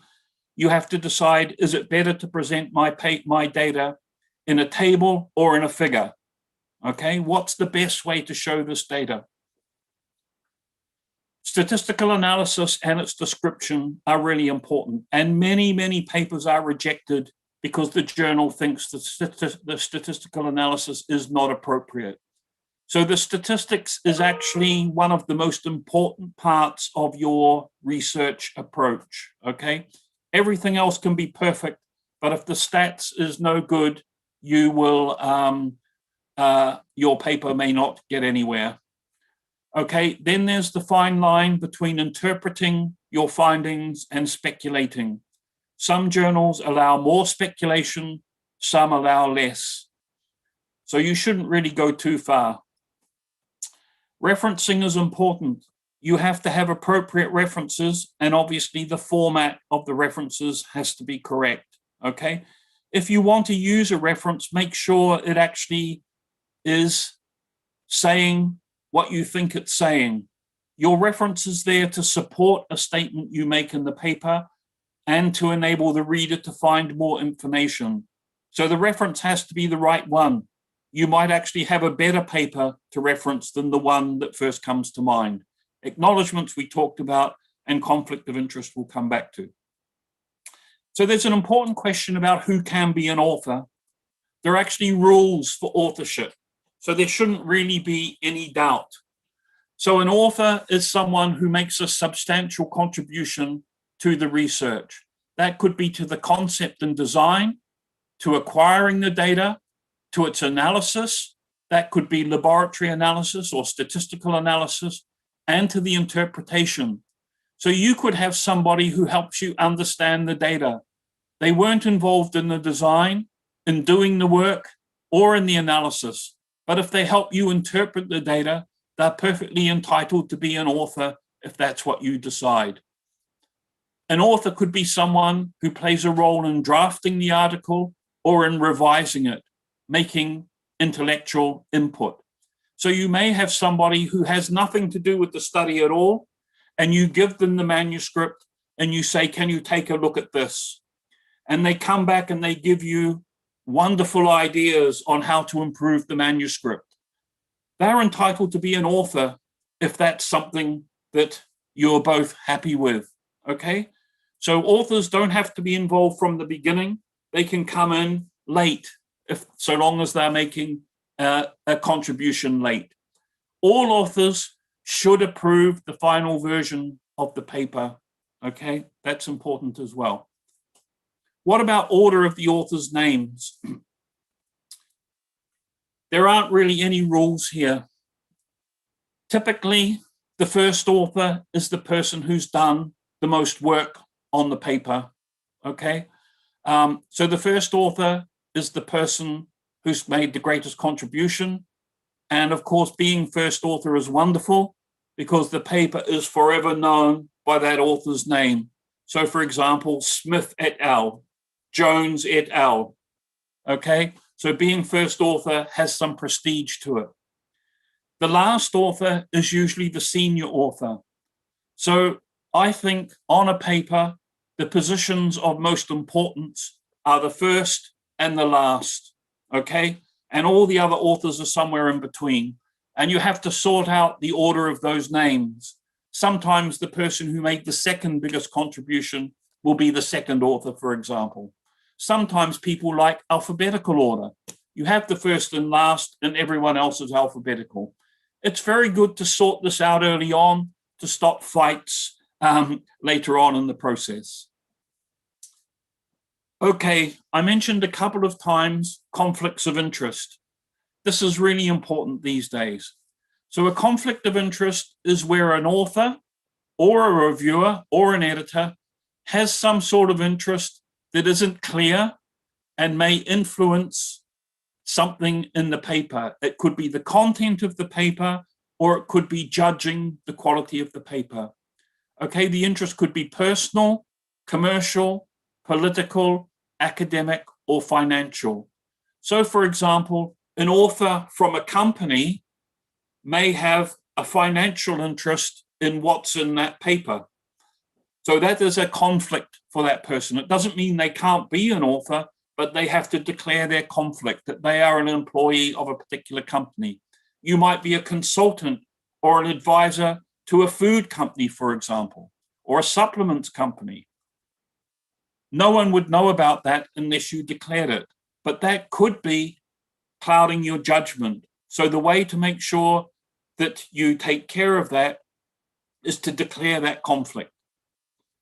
So financial interest could be employment, funding, stock, shares, patents, consultancies, travel payment, lecture payment, all of those things. So it's also interesting looking at conflict of interest statements, and it's considered that making inaccurate or false declarations is a breach of publishing ethics. So you have to err on the side of caution when considering conflict of interest. So you've done your research, you've written your paper according to all of those rules and guidelines that I've given. Where do you choose to publish? This is difficult because there are hundreds of journals that might be appropriate for your research. So these are the things to weigh up. The journal has to be appropriate to the subject matter, okay? That seems obvious, but not everyone always thinks of that. Choose a journal that's relevant. It should be read by the target audience. Have published papers in the area before. It should be visible, listed on search engines like PubMed, Web of Science, whatever. It should have a good reputation, and I'll come back to reputation later on. Hopefully, it will be a journal that you hear from quickly. In other words, when you submit your paper, you'll know the outcome relatively soon, by which I mean weeks to a couple of months. You don't want to wait 6 months, 9 months to find out your paper's been rejected. You also want a journal which publishes quickly. When your paper's accepted, you want it to come out maybe in weeks to a couple of months. You don't want to be waiting a year before your paper comes out. And then related a bit to reputation is impact factor or other quality assessment, and I'll come back to that shortly. So this is the process that happens once you submit your paper. You submit it to a journal. The journal makes a judgment when they receive the paper, whether this is relevant, whether it's interesting, what have you. They might look at it and look at the quality. If it passes that step, the paper is sent for peer review. Usually there are 2 peer reviewers, sometimes more. So these are people who will look at the paper on behalf of the journal and provide comments. Those comments will go back to the journal, to an associate editor or an editor, and that person will make a decision. So the peer reviewers do not make a decision. They make comments and maybe a recommendation, but somebody linked to the journal will make the decision, okay? What is meant by peer review? So peer review is central to this process. So peer review is really evaluation of the scientific, academic, or professional work by others in the same field. So it's an evaluation of the work of people of similar competence to the producers of the work. So someone similar to you will look at your work and evaluate it. And the role of peer review is to maintain standards, quality, improving performance, and providing credibility.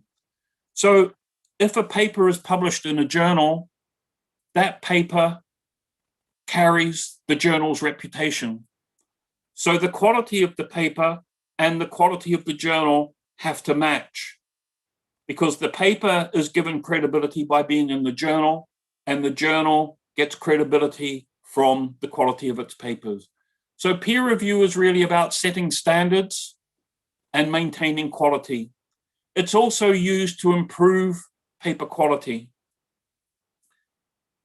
So there's standard setting, there's improvement through education of authors, there's gatekeeping, by which I mean poor quality papers are kept out of good quality journals, and therefore it gives quality assurance.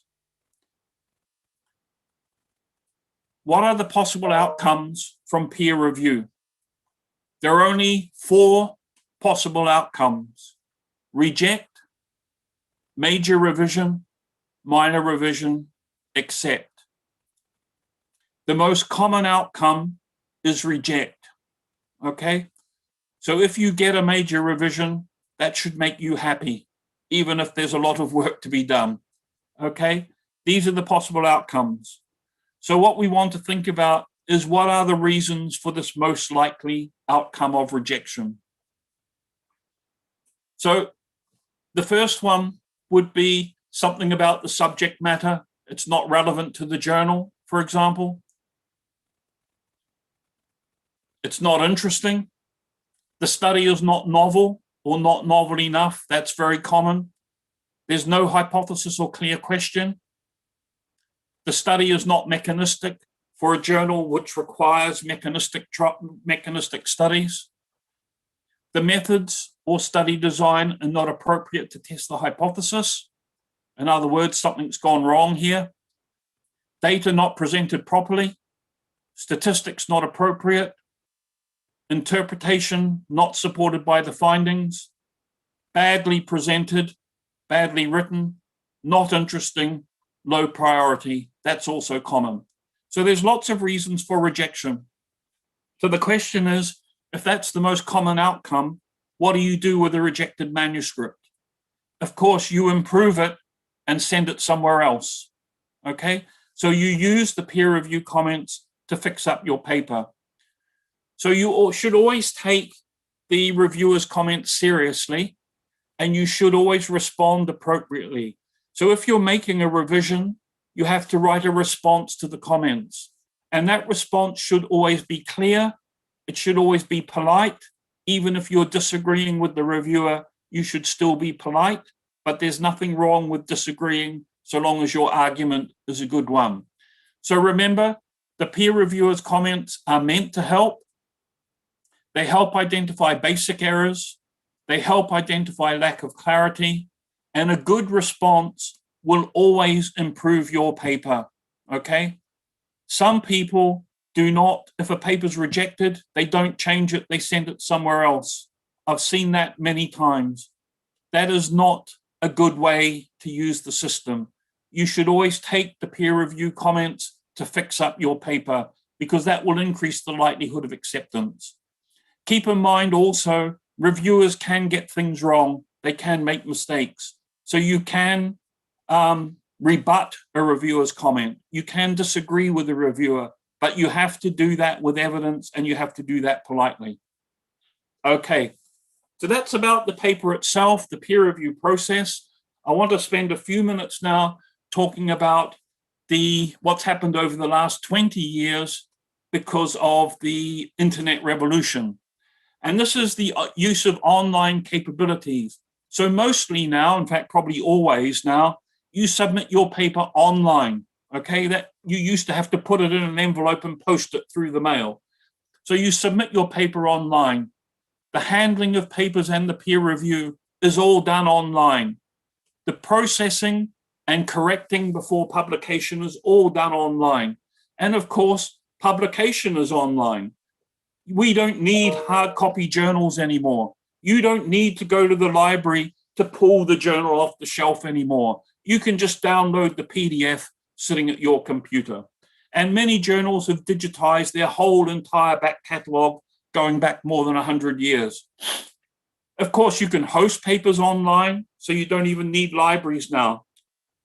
And as I've mentioned several times, of course, we search the literature online, we download, we share, and we create metrics.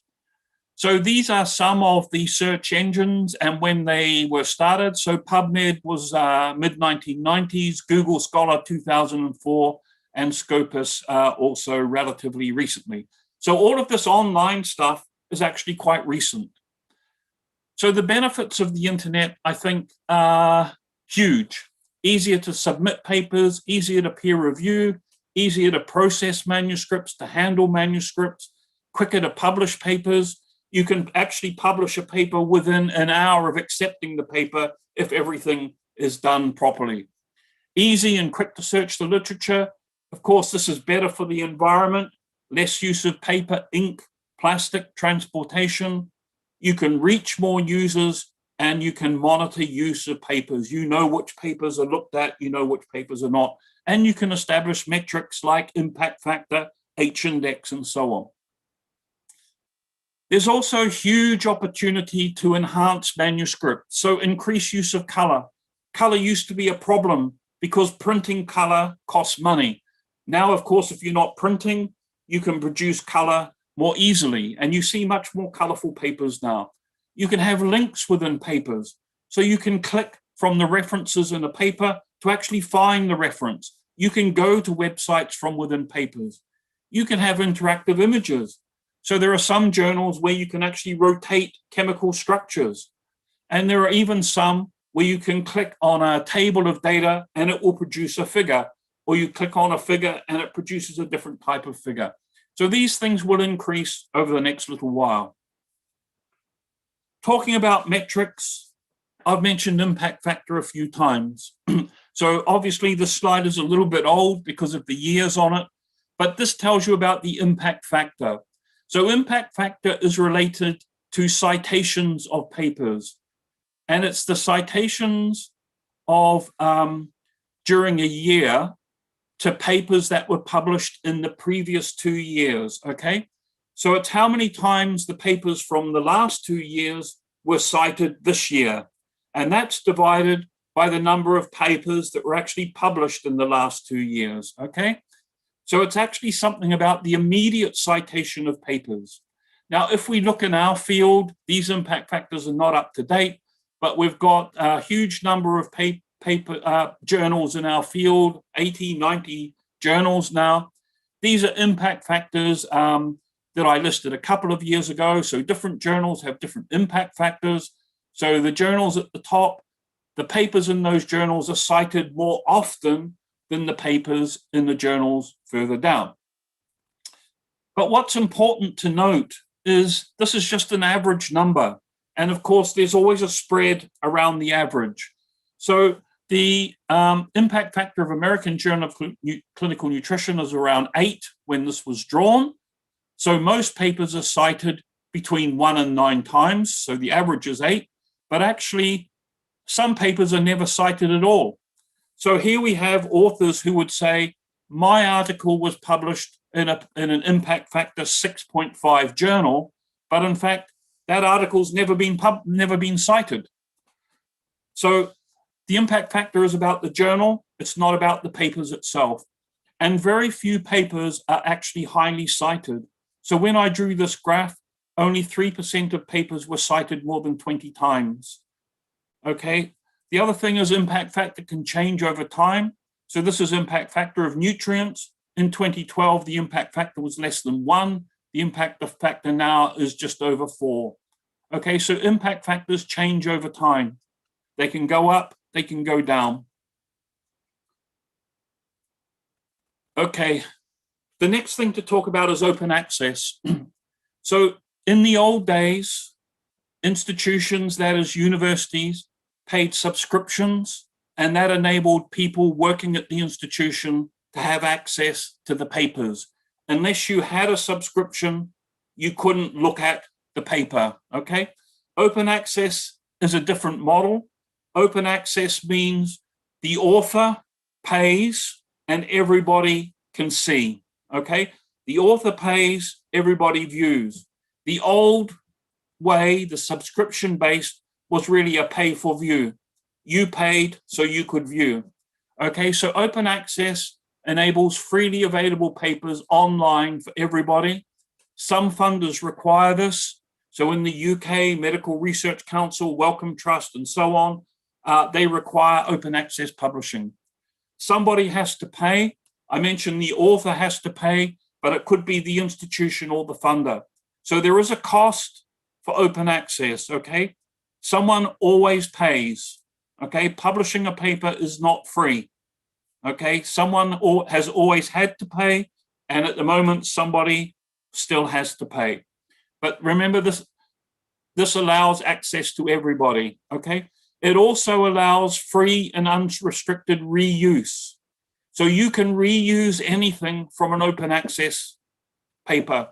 You can reuse text, you can reuse figures, you can reuse tables, so long as you say where they come from, okay? So there's free and unrestricted reuse with open access. Obviously, there are good things. You get free access to everything, so there's wide dissemination of work, no difficulty accessing publications, no frustrations. Someone else is paying, so you get free access. And of course, there's innovative publishing practices because of that. There are more publishers, there are more papers being published, there are more journals. There are some cons as well, I think. There is a proliferation of journals, many of them publishing not very good quality science. You have to be aware of that. The fee is often high, $2,000, $3,000, $4,000 US dollars or pounds or euros. This is a lot of money if you don't have a lot of money. And there is a question, what happens if you can't pay? So there are some issues. I won't go too much into that, but there are many journals which have arisen because of open access. The PLOS journals, like PLOS One, the Frontiers journals, the BMC journals, scientific reports. There's a publisher, MDPI, they publish nutrients. They're now one of the world's biggest publishers. 10 years ago, they didn't exist, or just over 10 years ago. Now they're one of the top 5 scientific publishers. There are others like Hindawi. There are also what I've called sister journals. So for example, British Medical Journal is not open access, but they have a sister journal, which is BMJ Open.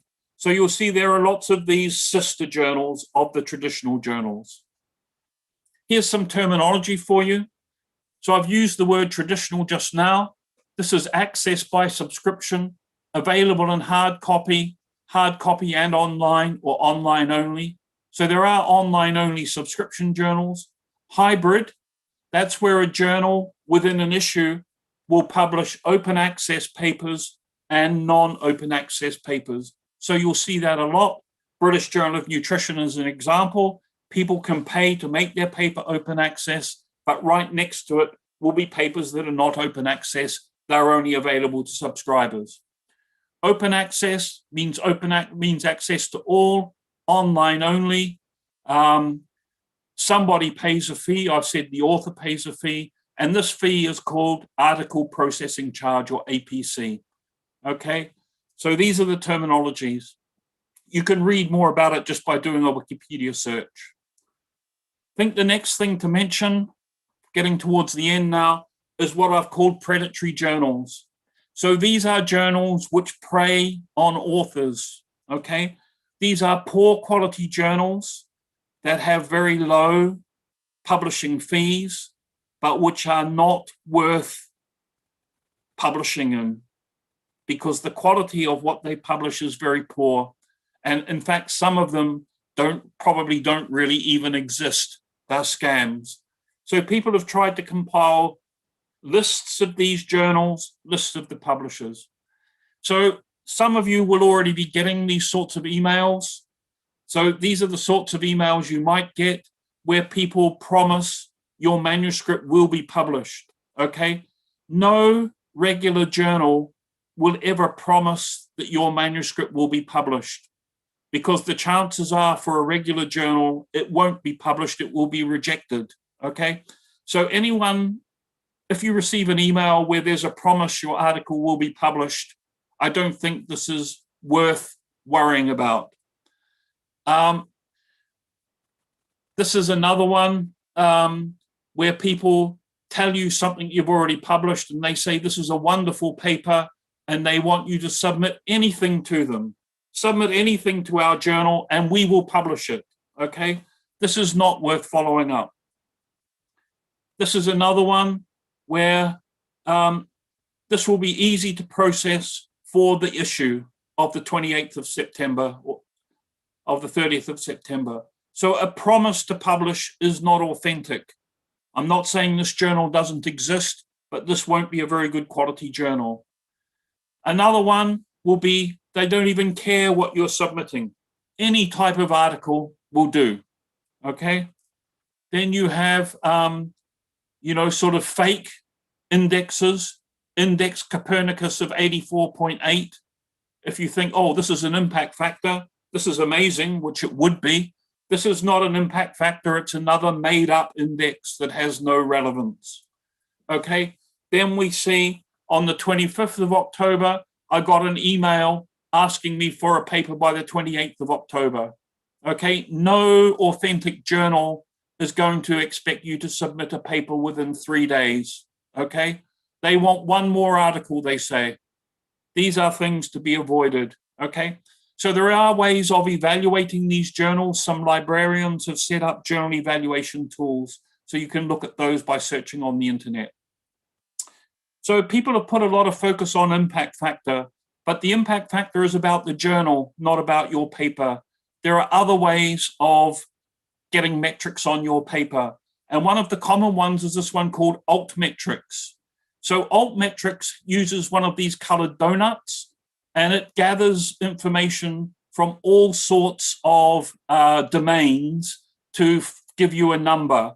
So, for example, here's a paper which has an altmetric of 11,646. And these are the sources of the numbers that go in here. So people mentioned it on Facebook, on Twitter, in blogs, in policy documents, on LinkedIn. There were patents that cited this paper. So altmetrics, I think, is an emerging metric, which is about the paper itself and its mentions in different domains. I'll skip over that and just say, I think this is quite near the end, something about H-index. So H-index is about the individual.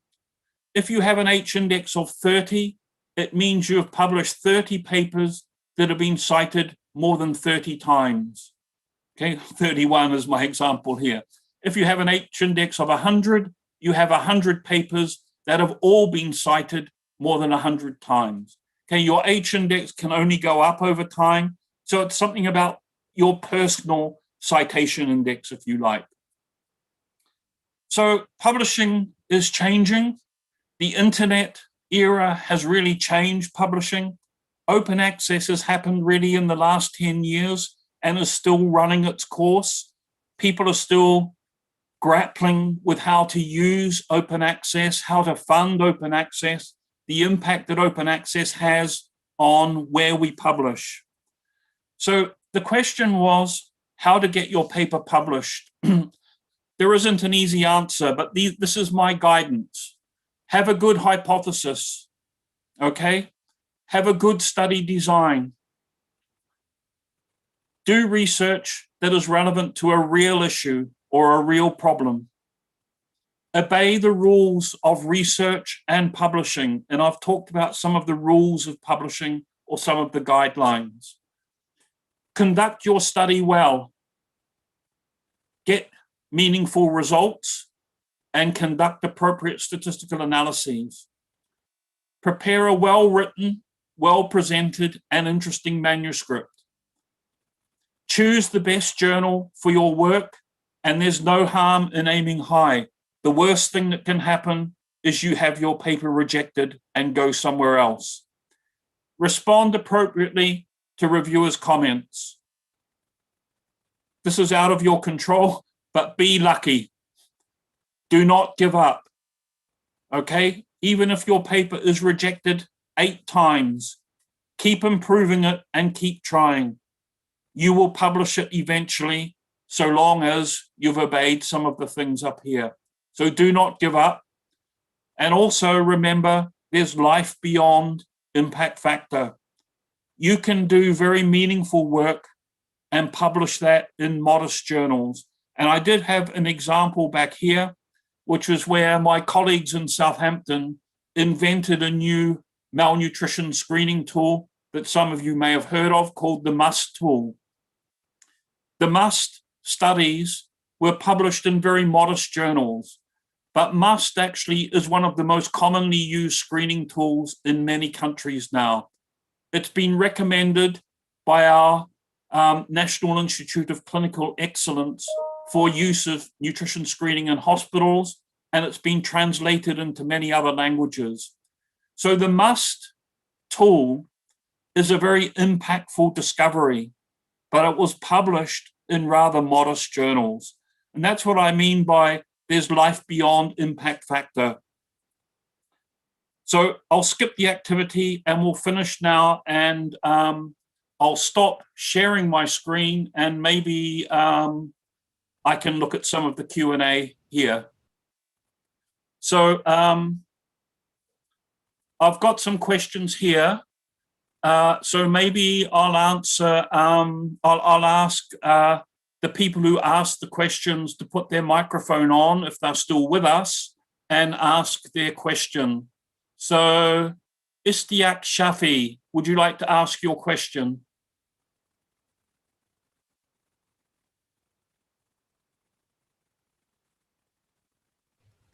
Mr. Istiak, you can unmute your microphone.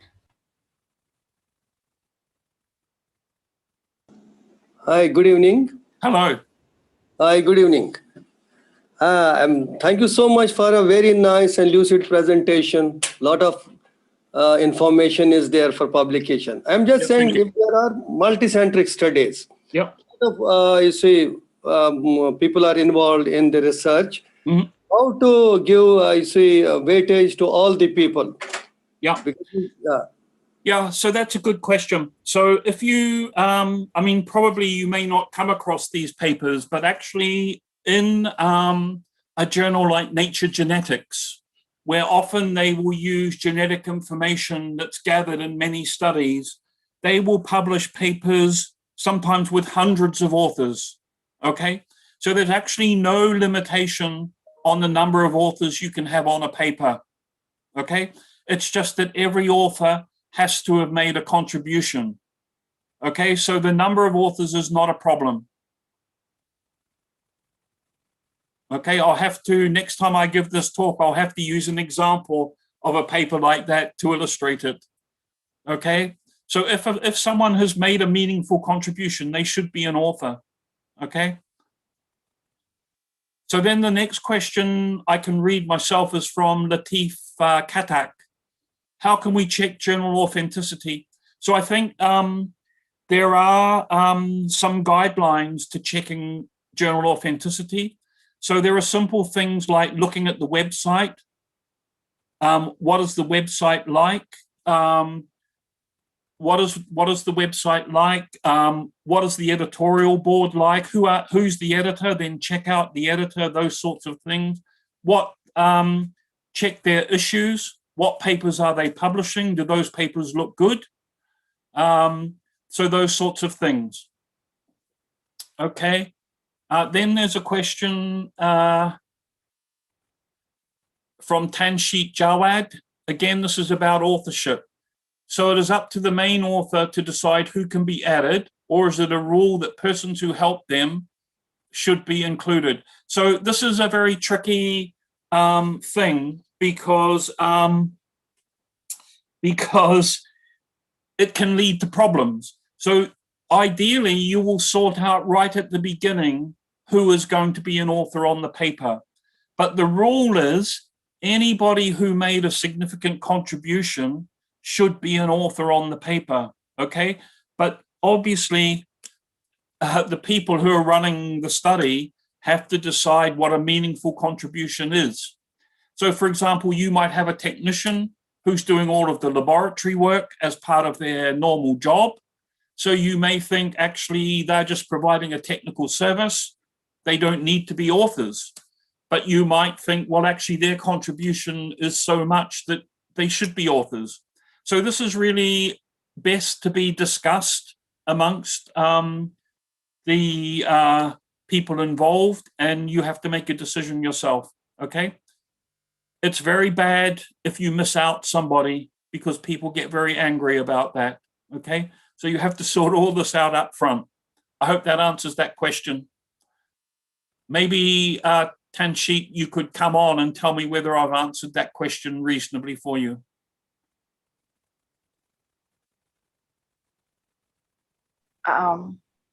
Yeah, hi. Yep. Yeah, thanks. That was kind of a good answer.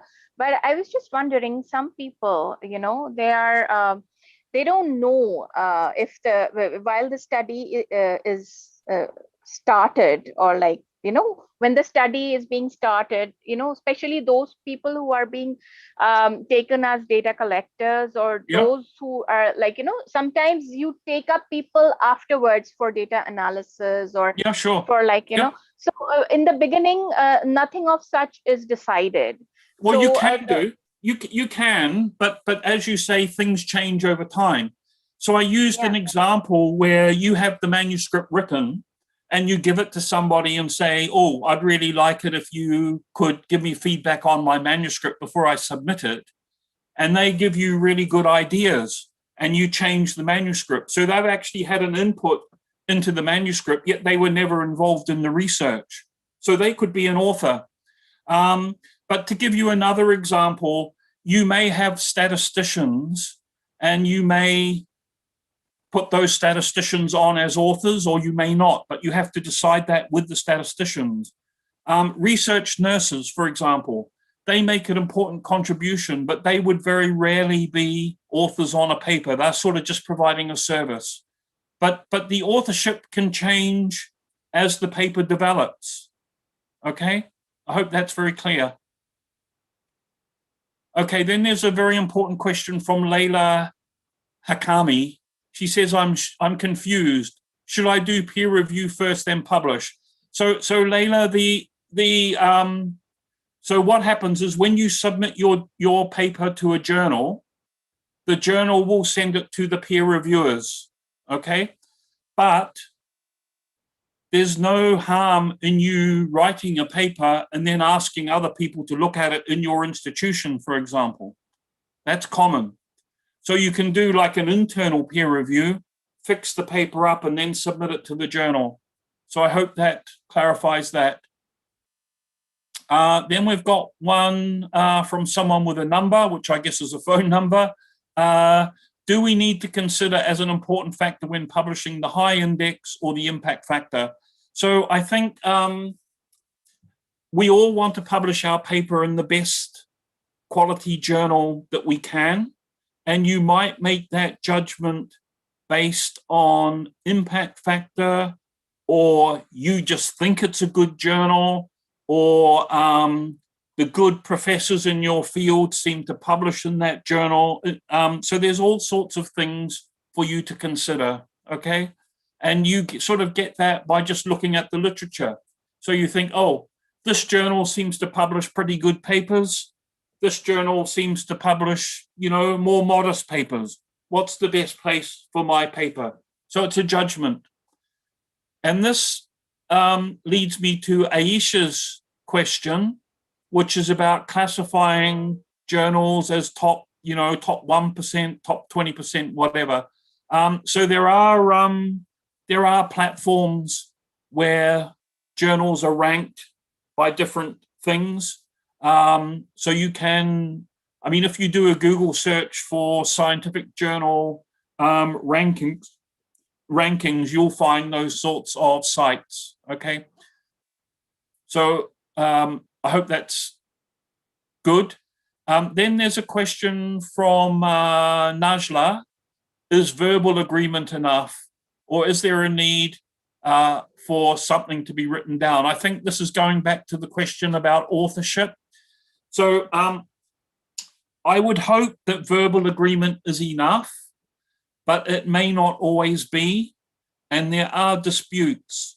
So when I was editor-in-chief of British Journal of Nutrition, we had some disputes around authorship, where people published papers and other people felt they should be authors on those papers. So you see that sometimes. So, I mean, if you feel you have to write it down, you can do that. Most of the time, I think verbal agreement is okay. But, you know, writing it down is an insurance against problems in the future.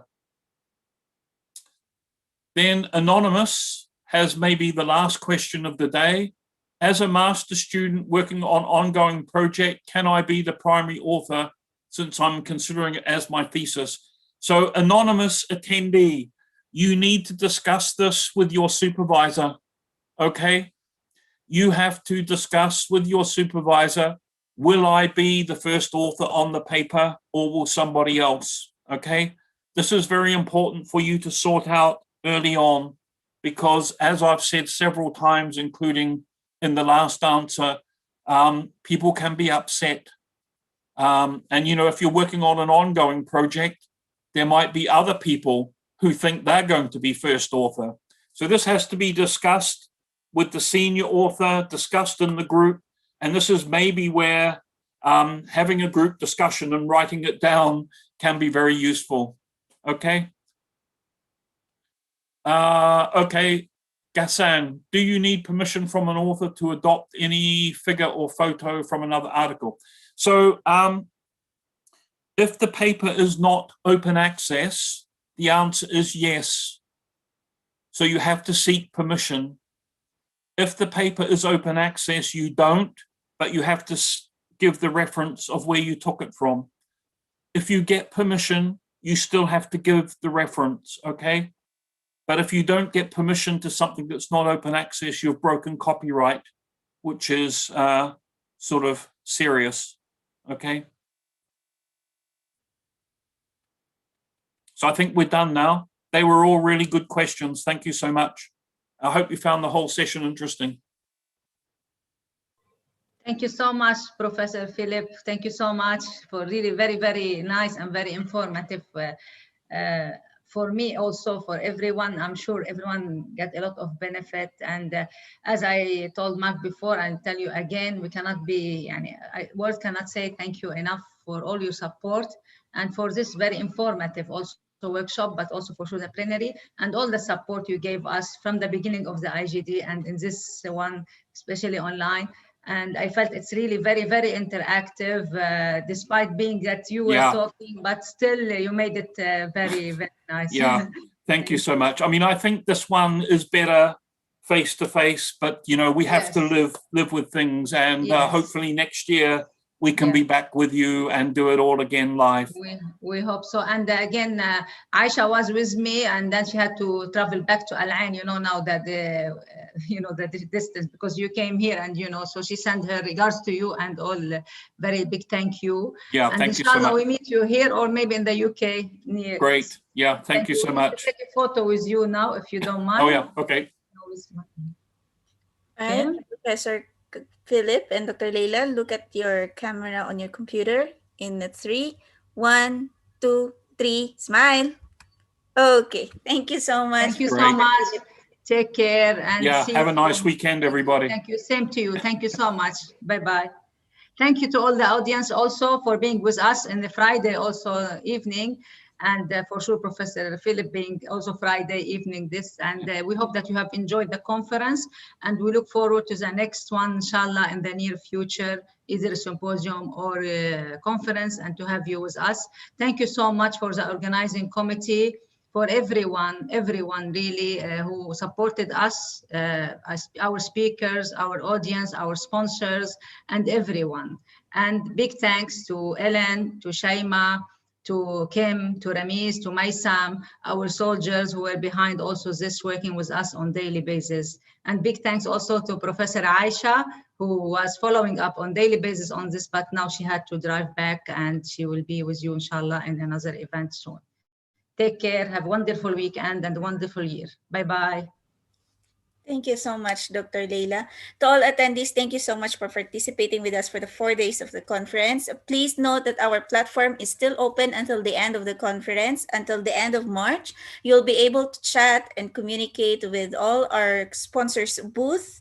Until tomorrow, we have representatives available on the chat functionality of each booth from the Nutrition Society, Emirates Nutrition Association, Nestle, Tokyo University, Abbott, and Sika. There are representatives available for you. All the recorded session will be available for the meantime in our YouTube channel. So please follow the Keep Health Treatment Undertaking Services YouTube channel, and you'll see from day 1 up to today all the live stream of the conference, and the recorded session will be available in the coming weeks. Also, for your CME certificate, please continue to check your email in the coming weeks, as we will be filtering all the attendees from day 1 up to today to see all the recorded hours of your attendance for the conference. So your CME hours will be based on the hours that you were connected for the conference sessions and workshops.